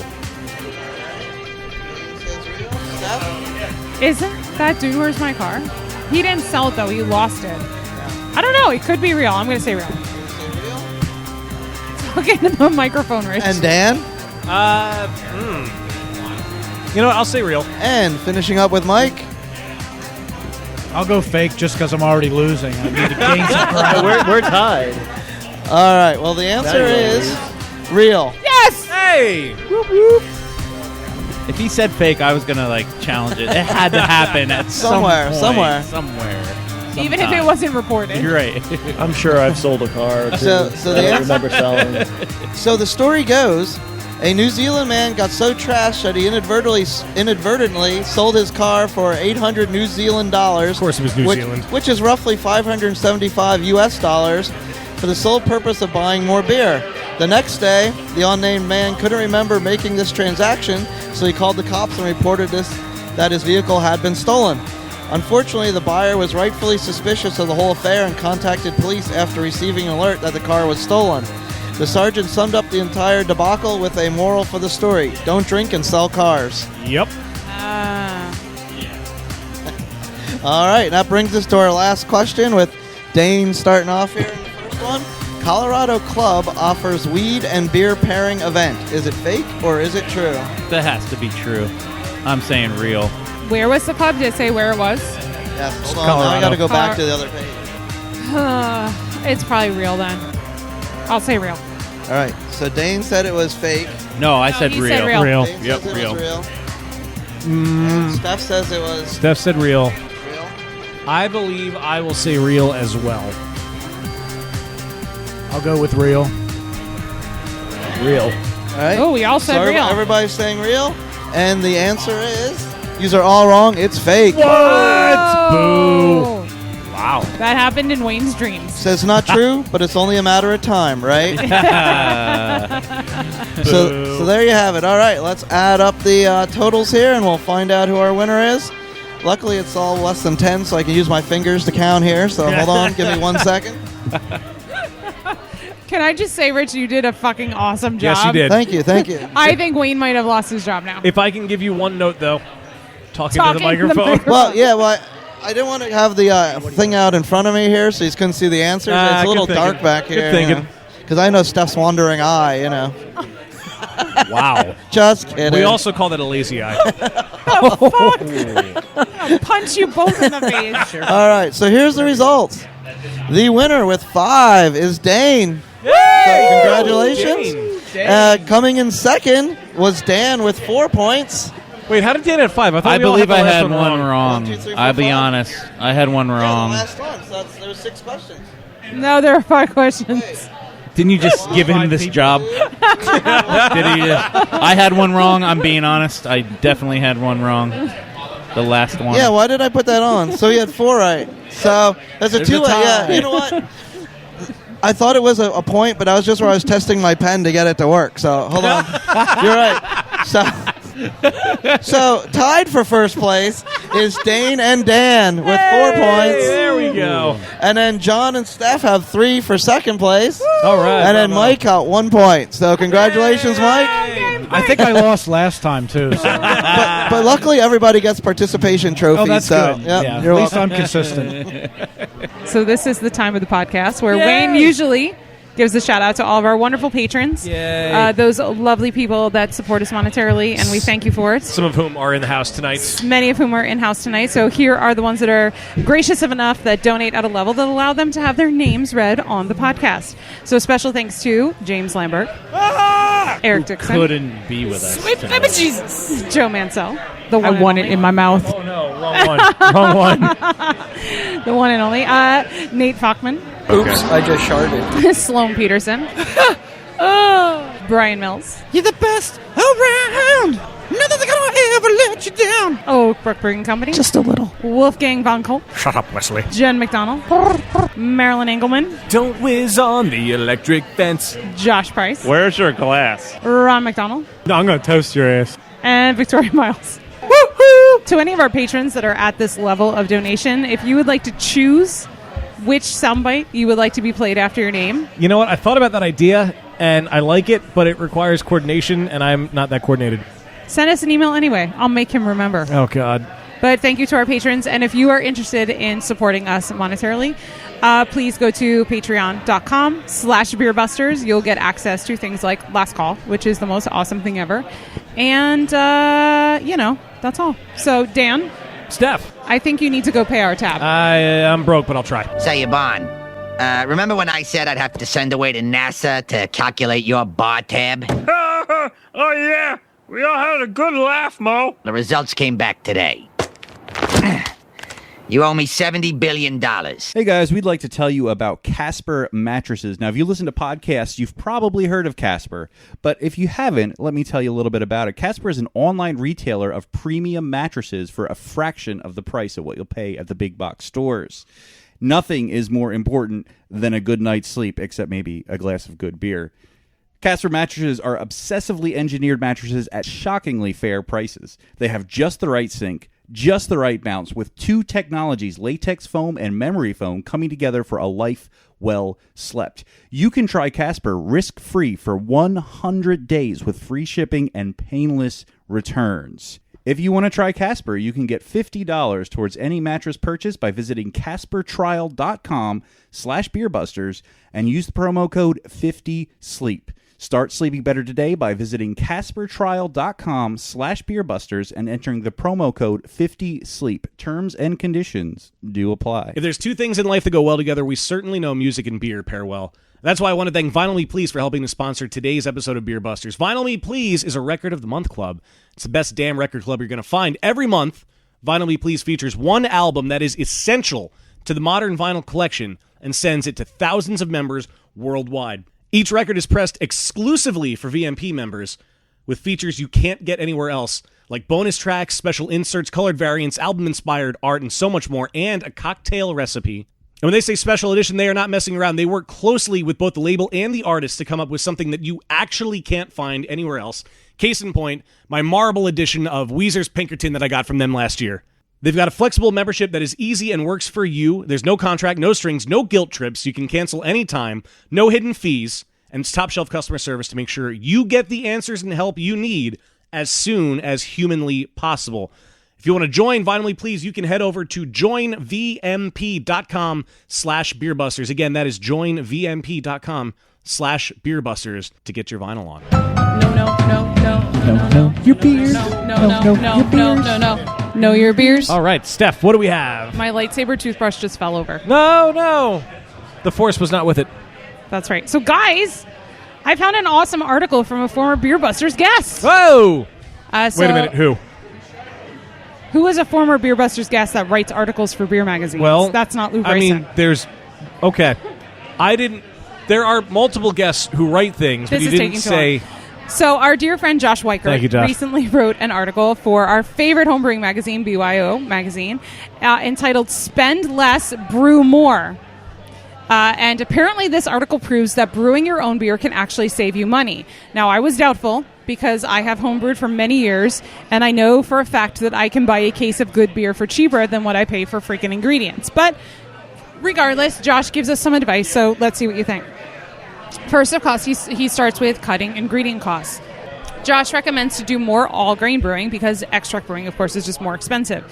When buying grain, look for seasonal sales, discounts associated with certain events, and clearance on older ingredients. Now, of course, he says, assume they are of good quality. Also consider how much you're buying because buying in bulk can save.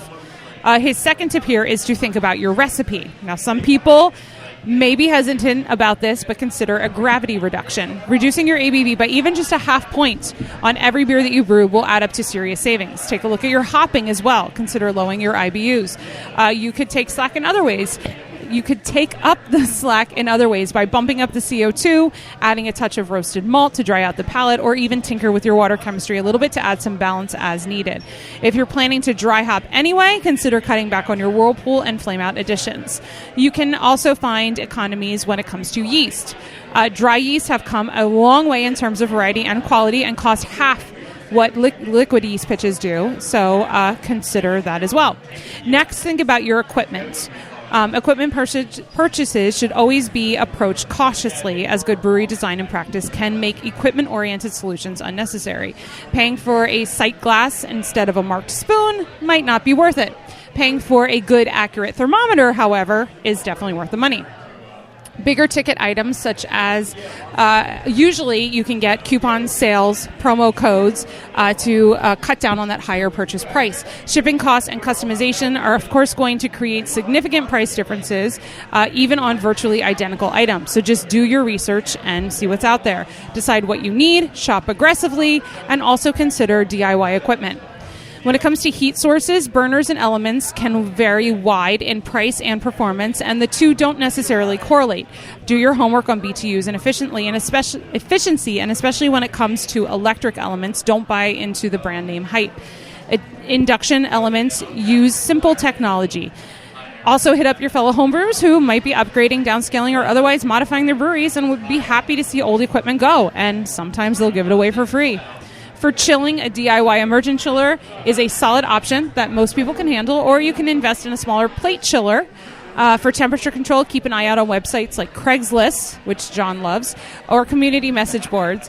You'd be surprised how many are willing to give up a refrigerator in exchange just for having someone haul it away. Keep a close eye, too, on curbs for discarded freezers. All you have to do is add a temperature controller, and voila, fermentation fridge.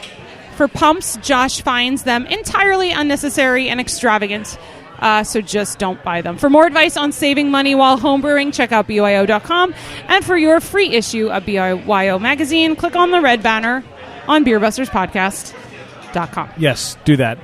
So my question is, he's talking long run, that it winds up being cheaper. Yeah, a lot of these assume that it's someone that homebrews regularly. Right. So, yeah. Yeah, for me, it just makes more sense to spend the $10, $15 Dude, on a six-pack. But yeah, you've literally homebrewed once in your life, and it was a Mr. Beer kit. Hey, I mean, that still counts, right? It does not count. So, Rich, before you hit the button. It's so good. I haven't tried it yet. Rich handed me a slice of the pizza, too. I can't wait to try it. So good. Is it the cheeseburger pizza? Yes. You want to try it? No. So what is on this, guys, while they're shoving their faces? What's on the cheeseburger pizza? That's so good. The cheeseburger pizza has... is reading menus with John. Yes. It is bacon, ground beef, pickles, tomatoes, onions, and everything you want on a cheeseburger. Special sauce? Just on, tomato sauce. Lettuce. So good. That's your reward for doing Happy Fun Time games. It's like heaven. So there you go, friends. Your DDs can even be happy at St. Boniface. Did you catch a glimpse of the cannoli? Oh, my God. That you got to take a bite We of. need to do this first. I gotta take a picture of We that. need to do this first. Beer me! Beer me! Beer me! Beer me! Round 2, fight. Look at me hitting multiple buttons. We're doing each other's jobs tonight. So, while I take a picture of this cannoli calzone, what are we drinking next? Probably your favorite of the night. Oh, motherfucker. Wow. Hold on. I might need to do one of those Instagram Zooms on this. I did read somewhere Not about the beer, you the cannoli. dropping a lot of F-bombs recently. I did read that somewhere. Apparently. I was actually trying not to swear too much because I was called out on it. So I'm like, maybe I need to watch my potty mouth. Okay. So the next one you're drinking is offering number 40, Swampy New England IPA. But it's not called Swampy because why you just chuckled. John's going to tell you why it's called Swampy in his best Rhode Island accent. No, I'm not using a Rhode Island accent. Come on, I never man. had one when I lived there. I won't pretend to have one now. Swampy it's short for Swamp Yankee, which is a term we give the, let's say, rednecks or hillbillies out in Rhode Island. So we call them Swampas or Swampies. And the beer is supposed to look like swamp water, right? Isn't that what New England IPAs are supposed to look like? Something you wouldn't normally want to drink? I don't know. I can still see some light shining through it. I'm curious what your opinion is. I tried my hardest. I tried my hardest to make. I'm curious what your opinion is of this beer. I don't really like it. Only because it's just a pain in the butt to make. And it is less hazy than it was a week ago. It's not as I tried. It's not as overpowering as other ones. That's what it should have been called. I tried. I tried to make a beer look like swamp water. Swamp water. It's fruity. It's like juicy fruit gum. Yes. It's really good. Can we just for a moment give a shout out to the amazing staff here at St. Boniface? Yes, please. Oh, yeah. I wouldn't say I'm a regular here. I don't live quite close enough to be at that level, but I do come quite often. And the folks that work behind the bar are just freaking awesome. And I just love coming here. You feel welcome, whether they know who you are or they pretend they know who you are or they don't. It's just a really, really cool place. Like, I was just here last week. Patrick, one of the organizers of the Effort to Brew Fest, speaking of people, if you haven't gotten your tickets yet, please do so. 20 different makers of alcohol pouring their libations at this event.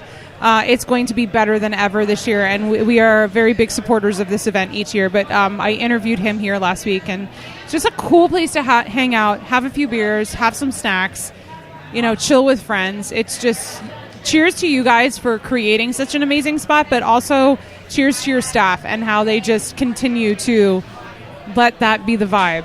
We're coming a lot more now for the pizza, so. Yes, thank you. We're right down the road. Rich is going to from, be like, hey, Fox you want to go to Meadows. St. Boniface And tonight? I saw they do trivia Tuesdays. Yes. Yes, once a month, Tuesday trivia. Damn it, why does it have to be Tuesdays, though? You missed the There's trivia. so many on Tuesdays. You missed the trivia master. He was here a little bit ago. Oh, nice. I'm currently obsessed with trivia a little bit. I love it. I'm not that good at it, but I love it. So he goes by Quiz Marquis. No. We'll call him Quiz Marquis. That's awesome. And it's not like a canned program. He makes all his questions up himself. And he's been we're like 3 years or something like that with him. And we have a regular showing. And it's tough to get a table sometimes. And no, it's nice to have people come back every month for it. Something to add into the rotation. For sure. So what is the next one? I feel like we got to speed this up now. So after Swampy, we. I know what this is. So this is Kettlefiss or Kettleface. Oh yes, the fourth iteration of Kettlefiss, Imperial Red Ale, brewed with our friends at Columbia Kettle Works. So this time, actually, like we had talked about before, we brewed 2 regular versions of it, and then we started to double dry hop it. Yes. Is that what we do now? Double dry hop it. So we release that annually now at this point. We've kind of settled into a January release of it. And haven't got to experience the brew day, but our friends down at Columbia Kettleworks are great people, and we like doing something with them. At least I think John does like doing something with them. Now, is that brewed here or there? It's brewed here. Here, okay. First time we brewed at both places. Yeah, the first time we did we brewed three barrels here and then 5 barrels there, both using our own house strain of yeast. Okay. And just to kind of see how the recipe would work out with their water yeast and our water and our yeast. But since then we had our larger brew system, Yes. so it makes sense. So when you brewed it here, like, did Chad come here to brew it with you? Yes. Yeah, so we actually break it up into 2 days. Because we have a 15-barrel system, we do 30-barrel batches. So Chad will brew one day, and Rob will come in and brew the next day. Very cool. That's awesome. With one donut. With one donut. Each mash has one sprinkled donut in it. Wait, for real? Really? Yeah. Is this a real thing? Yeah. Where is the sprinkled donut from? Rod. I don't know where he gets them. He brings them in. From Rod. Has that been a thing from the beginning? Where did that start? We were just being silly. That is hilarious. You really taste the donut in it, don't you? I think you do. I think, definitely. I get some sprinkle. of it. Sprinkle. I get cannoli calzone. What color sprinkle do you get? It's pink. It's pink. I was going to say red, so we're kind of in the same spectrum. That's the perfect clip, Steph. Good job. You're welcome. Rich has been, I won't say replaced, but he's been given a break. He needs to go socialize. He's got the meat sweats, so he's just got to, walk around and everything. But taking his place, I'm actually very excited, is one of the founders of the Ephrata Brewfest, right? Yes. Okay, Ephrata Brewfest. Sorry. Yes. Is Patrick, how are you, man? I am doing fantastic. Thanks. Yeah, thanks for having me. Happy May man. the 4th. Yes, happy May Which the 4th. I don't think we even mentioned yet. I don't think we did either. And I am dressed up like Darth Vader. Going to get there with the firkin that we're going to have. Yeah. You are dressed like Darth Vader. Patrick is sporting an awesome Star Wars shirt. Yes, nice retro. We're all Darths. Darth, of course. Darth. Yeah. The dark side over here. Definitely the dark Are you side. guys the Jedis then, as it were?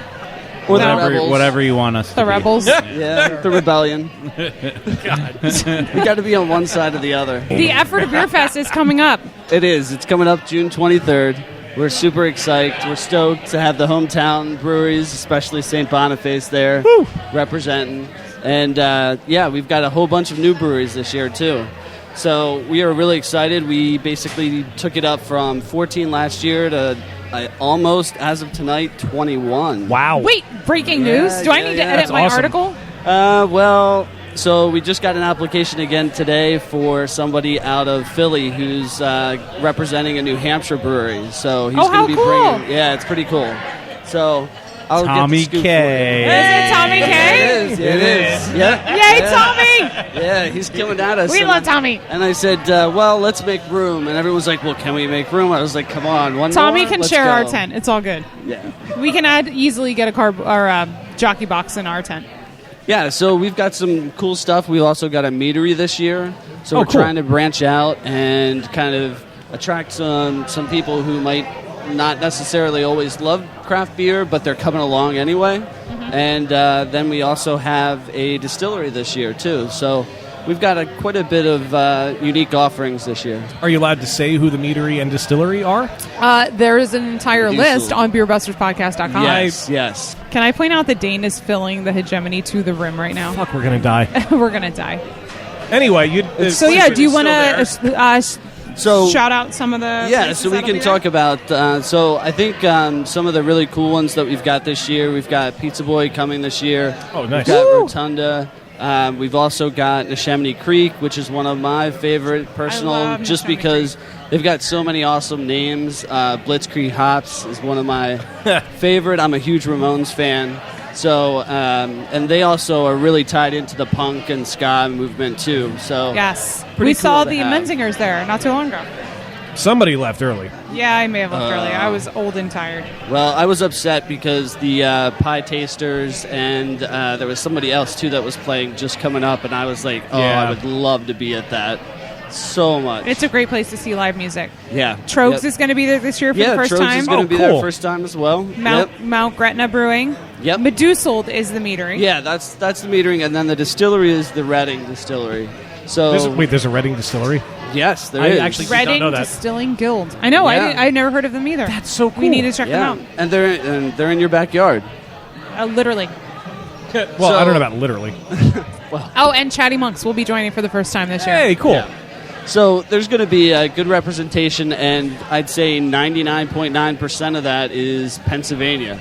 So representing local and surrounding counties, which is pretty exciting. Yeah, that's awesome. And returning breweries, of course, St. Boniface, Cox Brewing, Mad Chef, Lancaster Homebrew will be there. We love them. Snitz Creek, Saucony Creek, Moo Duck, Union Barrel Works, Lancaster Brewing Company, Stouse Brewing Company, Black Forest, of course, it's Ephrata, Boneshire Brew Works, and Renewal Kombucha. Yes, and Stouts. Oh, yeah. Did you mention them? And did I mention Stouts and I Stouts? don't think you did. Yeah, Stouts I don't is think there I did. too. So, yeah, it's going to be a really cool there it is, event. Stouts. We're excited to have it. I think biggest thing was people wanted more breweries. We did it. Yeah. People wanted to see, different food. We did that too. And so the reality is we have drastically changed Brewfest than what we had last year. Is it the same location at the train It station? is. Whistle it's Stop the same Plaza. location.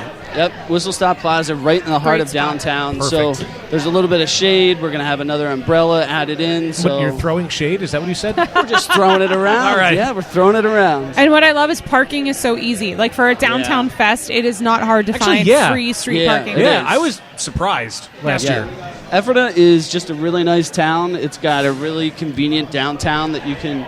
I mean, I don't want to tell you where to park, but I mean, there's plenty of places to park on the weekends. So it's convenient, and the whole point is to bring people downtown and get to check out Ephrata and promote the local scenery.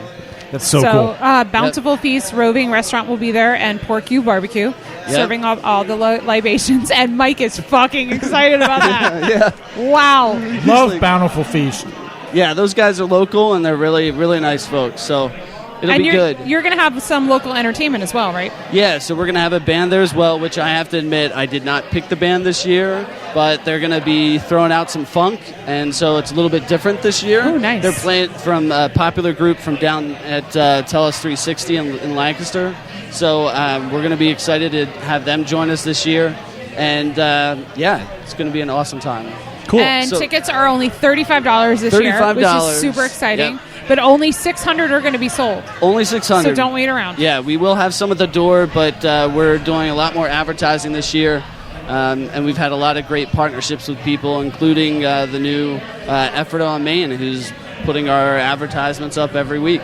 So we're super excited. June 23rd, 1 to 4 o'clock in the afternoon. And we just hope everybody comes out and enjoys us. Yeah. And we will be there. The Beer Wrestlers will be there, hanging Yes. out, selling Yeah. some T-shirts, drinking some beers. So come say hi, and we love it. And as I mentioned to Patrick last week, like we don't do many fests anymore.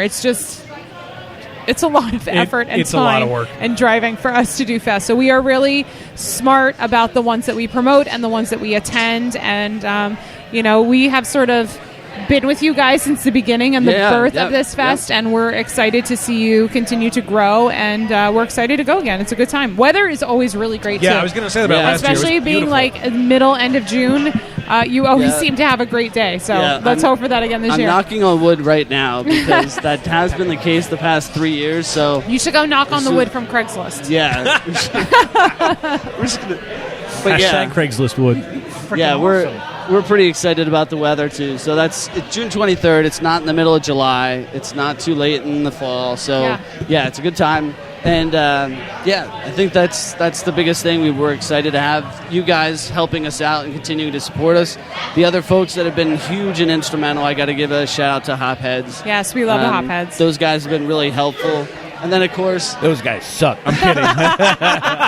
and then, of course, just the support from the local breweries themselves. I mean, Ephrata just continues to grow. We've got another brewery that's going to pop up here. It's crazy. I mean, for Lancaster County, for this Tri-County area and craft brewing, I mean, I don't think there's too many places that are popping like this.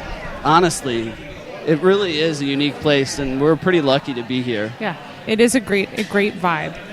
Speaking of great beers, so I so humbly requested something special for when we recorded here, and John stepped up to the plate.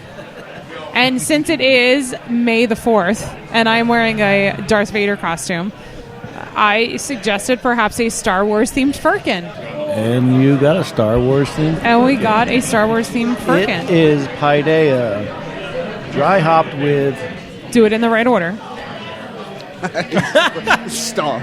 Come on, what's the order? I was going to say Millennium, Falconer's Flight. No, you need to do Millennium, Falcon, Earth Flight, and Galaxy. And Galaxy Ops. It's far away. Done. Actually, the firkin's pretty far away. It is far so away. We're kind of close to the theme. Did you have to warp into light speed to go get the beer? Mike. Yeah, Mike. You didn't even see me. How fast does it do the Kessel Run? The what? 3.2 parsecs. Thank you. You quickly found the Star Wars fan at the table. Yeah. Sorry, guys. That's all right. You beat me to it. I had Star Wars bed sheets as a kid. That's about it. Aww. It still counts. This firkin is delightful. I have not taken a sip Thank yet. you. It's fun. I love firkins. Ooh. Oh, that's really good. It's very spacey. It's very spacey. It's very spacey. This is the moment in the podcast where John realizes I haven't been drinking all night and I'm sober and I'm done with this. That was a little while ago. Just kidding. Just kidding.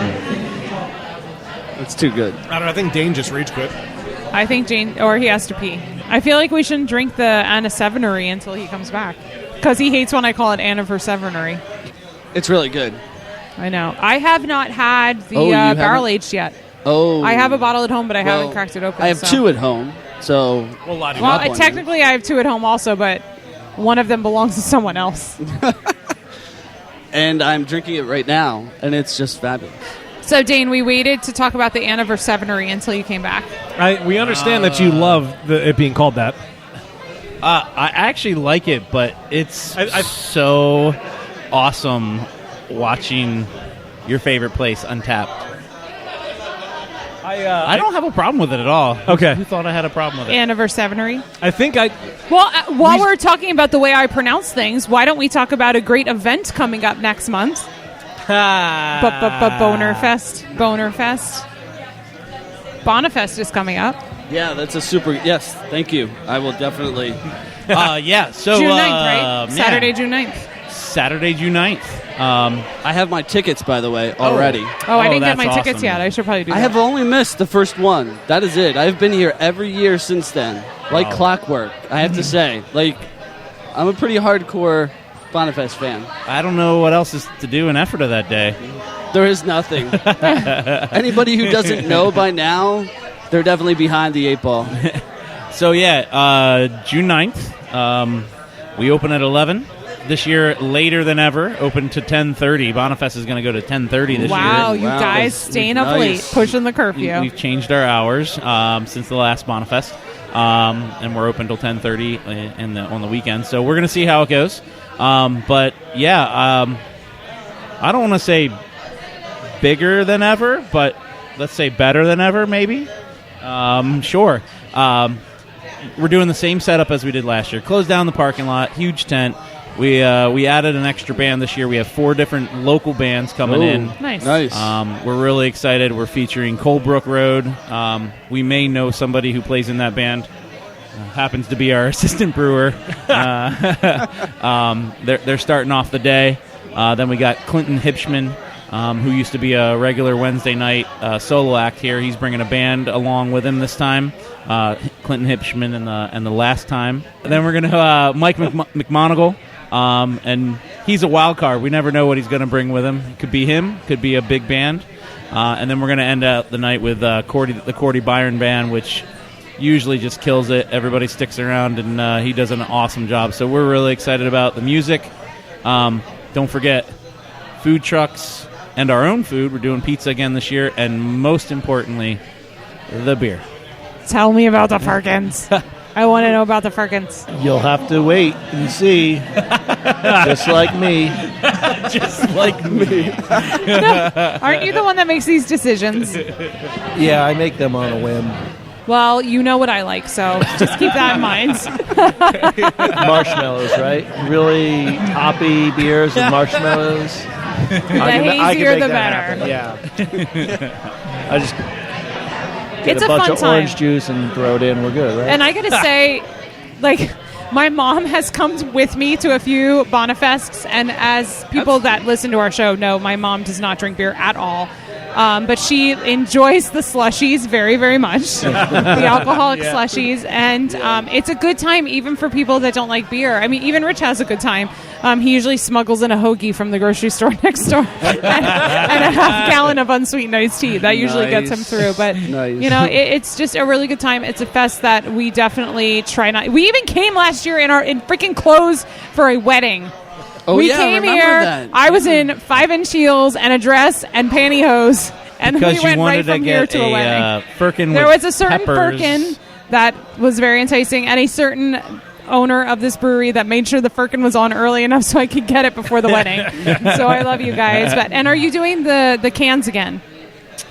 The donating of the food cans. Yes, we absolutely are. We should mention that. So we do a food drive every year for Ephrata Area Social Services. We're going to do it a little different this year because I don't know. I was really fond of going up and pulling tickets for like 10 minutes to try to get a winner. Yeah, that's a good time. Yeah, not awkward at all. So we're actually going to do a food donation tent this year where you can select where you put your raffle ticket in, and we'll pick all the tickets the next day. Even if you don't want to bring food to donate, we're going to sell raffle tickets as well. So all your proceeds will go right to the Ephrata Area Social Services. Oh, that's awesome. Yeah. Great cause, by the way. Yeah, we really hope. I think we had over 550 pounds of food last year. Very nice. So we hope to break that. I don't know how we calculate the money in there. I don't think that's really going to weigh much when we put it on there. But yeah, we hope we break that this year, and it's a good cause, and we're going to go get our banana boxes before the day. So we can put all our donations in there. And if you've never come before and you forget your cans, you can do what I do and just run into the grocery store that's literally next door. Yeah. Yeah, buy Martin's, a armful of cans, and it's all good. That's usually what we do while Rich is getting his hoagie. I'm buying cans of food. So Yeah, we did that last year. We bought like 4 or 5 bags of groceries and dropped them off. you should do. I'm sure there's a spike in their sales at the grocery store on the day of Boniface. Well, hopefully, I'm because just they saying. let us park over there. It's a good trade. They get some extra business, and Yeah. Well, and it gets donated to a good cause. So. yeah, for sure. Yeah. Absolutely. We're the response for Boniface has been great. We've grown it every year. The first year we had it in the brew, which now is the brew house, and it was, couple acts, Chicken Boy. Yeah, some tables in there. Sorry, Hoots from Hellmouth, which was a huge get, but over the years we transitioned to the outside, and I think it's become it's a really big community builder. We like to think of it as we're throwing a party for all our customers and all our the people who supported us all year long, and we're just looking forward to having a good time Wasn't again. it kind of chilly or like rainy the first year, if I remember? Because it was kind of nice being inside that space. I don't know. I remember sitting. It kind of had like a fire hall feel in there with the tables. Set and- up like fire. Yeah, maybe that was it. We've had pretty decent weather over the last couple years. Yeah. Yes, for sure. It's been on the hot side, but I mean, I'd take it hot. Yeah, but the big tent, you're fine. Yeah, exactly. And you had umbrellas at the tables last year too, didn't you? So there was a lot more that shade. was new. That was new last year, You wasn't were- it? Umbrellas. You brought the shade. Well, we bring all our seating out. Yeah, to that's right. There and use the tables Out with into the the there. umbrellas. Yeah.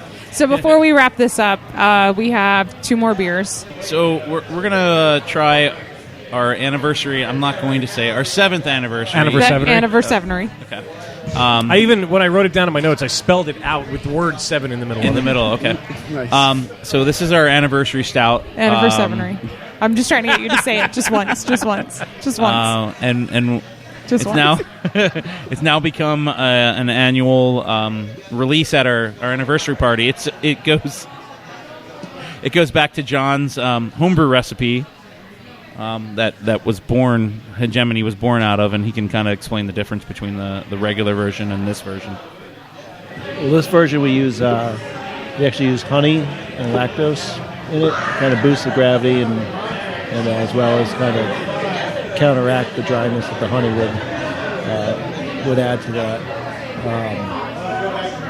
That's basically it. We boost the alcohol content up, and I think the other thing too is we ferment it with a Scottish ale yeast. So kind of originally we used to get a little bit of a green apple back into it. I don't know if it came out in this year, but It's such that's an not amazing really beer. a great story, but I always look forward to this release. Oh, Yeah. I feel like we should say cheers to 7 years of St. Cheers. Boniface, Cheers. by the way. Cheers, It's guys. freaking amazing. Cheers. Air cheers. John, cheers. Air cheers indeed. It's Cheers. such an amazing beer. Cheers, Joe. So who stamps the St. Boniface logo on the top of the wax? This God year was all himself. John. All John. It's such a nice touch, though. Yeah, it Mike really did is. half of them. I did a couple of the red ones. It almost makes you not want to open the bottle. Almost. But then That's you what I was remember how going good the for. beer is.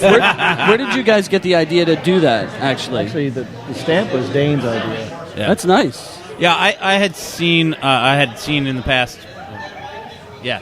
You saw. Yeah, I saw in the past some bottles who had like wax and a logo Yeah. stamped On this the way. front. Oh, yeah. Yep.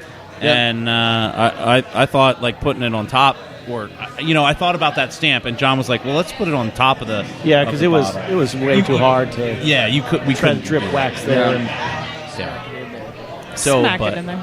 yeah, we only have one of them, so that's why we either share nicely with that's the a good person. idea. We should get more of those next year. We should also get more Sharpies then. Yeah. Do you literally have one Sharpie? No, I was no, gonna no, say, no. that probably he runs stamps out. them all and I number them all. Oh, is that your handwriting? It is. Very Well, nice. actually, some of them might be Jill's. Jill helped me out this year a little bit, so I'll give her credit. It's very nice of you. Nice job, Jill. Nice job. Thank you, Well, Jill. we used to hand fill those and then Yes. also hand label those. Oh, When that was a lot of fun. There was yeah. a lot of steps. So stamping the top is not nearly as painful. You No, just it's have to still pretty remember. bad. So you bottled what? I know you did 1,200 bottles of the blue wax. How many bottles of the red wax did you do? We did the same. 1,200 of red and 1,200. So the red wax is like the normal Regular. Anna Seminary, Yeah. So- and then the blue wax is the barrel aged Yep. Anna Seminary. So red for regular, Oh. blue for bourbon. Oh, it could also be like red coats. The regulars are coming. Sure. Yeah, let's go that route. I like his better. Yeah, I think that, this makes more sense. My brain works in mysterious ways. There you go. That's one way to put it. The only difference in those numbers is the first year that we did the bourbon, we only did 600 bottles of those. 'Cause we Which only year had- was the first That year? was 5, right? Five. Anniversary. Yeah. I think that's when we started calling it that. Yeah. Probably. So if anyone doesn't know, 5 looks like an S. I know. it does, That's- and it that's the works. It point. works. If anyone is unfamiliar, the S in anniversary, the first year they turned the S into a 5, and then the next year it was a 6, and now it's a 7. So Next year will that's be where 8. that's where it came Anniversary. from. Yeah. Anniversary. That doesn't roll off the tongue as well. Anniversary. Anniversary. Anniversary sounds good. Anniversary, or are you going to do anniversary? No, 10-anniversary. Anniversary. I don't know if it's officially been decided, but probably 10 is when we're stopping it. No, you need. Are you all retiring then? No. We're probably going to just stop at this because we're tired of writing and dipping and. That's why you get interns. Yeah, you find local people who wanted to just Here, come volunteer right and until do it. your Yeah, hand I hurts, feel you'll like get if a you would pint of offer a beer. free bottle, people would come and write on it for you. Oh, I would Seriously. put in volunteer hours for you. No, so.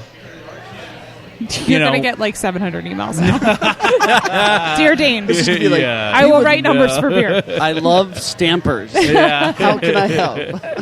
No, so we've, if your listeners out there who have never had it, eventually they may be able to get some of each of the year's releases, when it comes time. So, I don't know. We'll leave that it at would that. be epic. Wait, what? We'll leave it at that. You're blowing my mind right now. All at one time. Yeah, maybe. All the numbers at once. I can't count that high. Yeah. So just put that back in the back of your head, and just remember that. Mark the calendar. Anyway, So My mind is kind of we blown want right to now. ask anything more. I have to ask. We passed another beer around. Is this what I think it is?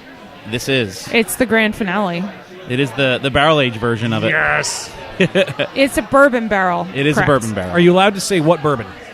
I think I am. It's Buffalo Trace this year. Yep. Okay. Yeah. Well, I found out recently that some bourbon purveyors don't let you say that it's their barrels. I'd never heard that before. Well, when this gets published, we'll find out. I wonder if it's a label thing, if you can't write it on a label. I guess. I don't know. That might be. Well, it's always better to do it and ask for forgiveness later.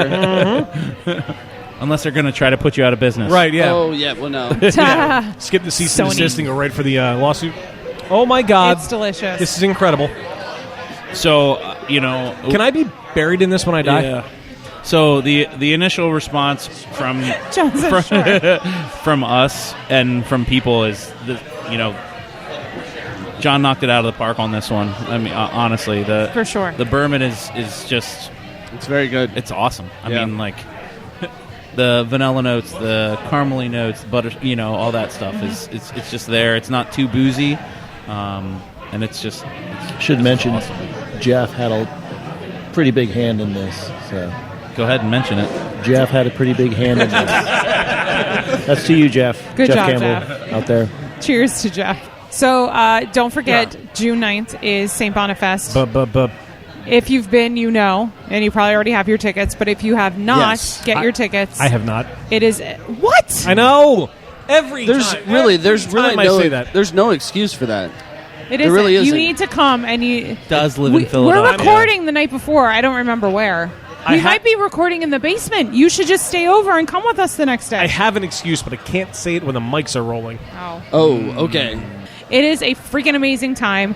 Great music, great food, awesome Firkins, great beers on tap. It's just an all-around good time. You can get your tickets here at the tap room. Yes, you can. Yes. Where else? Nowhere else. Any events that Good I'm question, going Steph. to? No. Any Anywhere events? you can find Dane. Yeah, I Dane have just a- has them in his back pocket. No, I carry a little bag that has them in it. So if I'm at an event, You sound like a drug dealer. I got a dime bag of Boniface tickets. No, Pushing a good time. Illegal substances here. It's all no. Are there?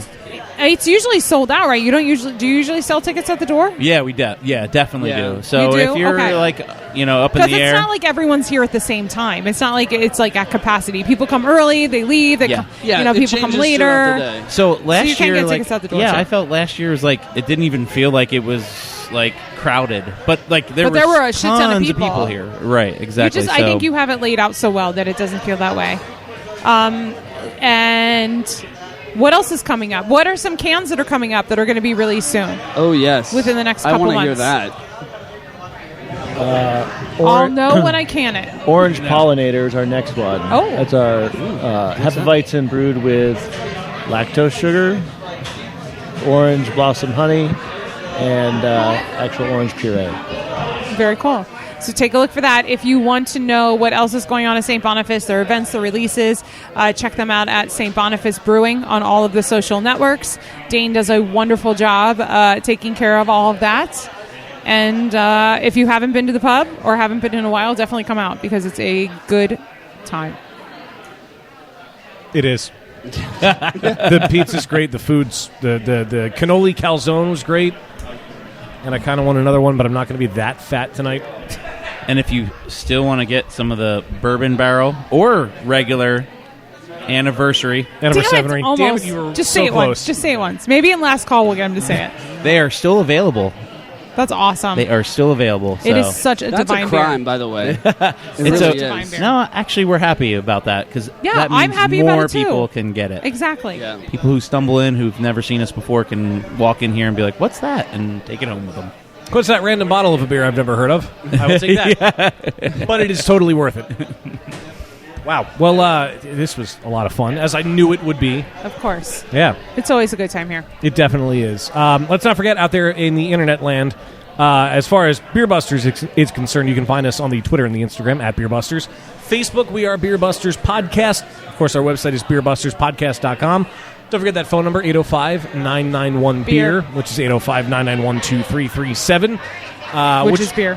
Is beer. That does indeed spell beer in phone speak. Is that a word? It's a word now. Phone speak. And patreon.com/beerbusters, where you get access to Last Call, where Dane may or may not finally say anniversary. And can I point out that no squids were harmed in the making that started here of this episode? Did you know that we say that at the end of every fucking episode since we recorded here? That's one of the only things I remember from that night. Yes. Squids? Yes. We talked about squid ink beer. It was from an outtake. And we I said think. that at the end of that episode, and we have literally said it at the end of every episode since then. that so is you our thing. guys That is are in a so little piece of every episode. Yes. There you go. Nice. Now, if anybody wants to find St. Boniface on the interwebs, where should they go? At St. Boniface Brew, Instagram and Twitter. Now, is it spelled Saint or ST? ST. There we go. Ooh. ST good call. Boniface Brew. Cool. Both on Instagram and Twitter, or check us at St. Boniface Craft Brewing Company on Facebook. All right. Very cool. Or check us out on our website, stbonifacebrewing.com. There are websites, they still exist. Yeah. Yes, they I do. know. Yes, I they do. just, had to throw it in there. Yes, it's not all just social media at this point. Yeah. And speaking of, kind of going back to where we are with the Beer Buster stuff, we don't really ask this very often, but if you listen to the show, you enjoy the show, if you feel so inclined, please consider rating us and dropping a comment on whatever platform that you like to listen to us on, because it'll help us grow a little bit more. Maybe we can expand from our geographical region and get more breweries on around the country. So if you can, just drop us a little review on whatever platform you listen. But before you sign off, weren't you guys like in the top 10 beer podcasts, like some kind of list somewhere?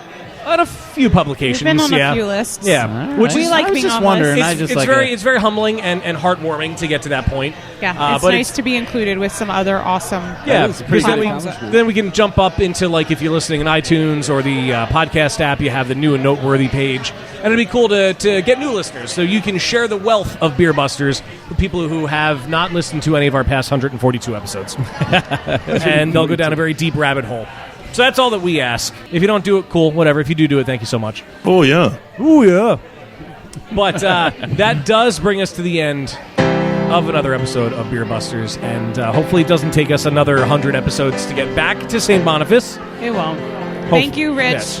Yes, thank you, Rich. He's For not at the helping table us out anymore. But tonight. we heard. Thank you for filling in. Patrick, thank you for coming up to the table. Thanks a lot for having me. Yeah, Of course. thank you, Patrick. And, of course, you guys, thank you so much for having us out here.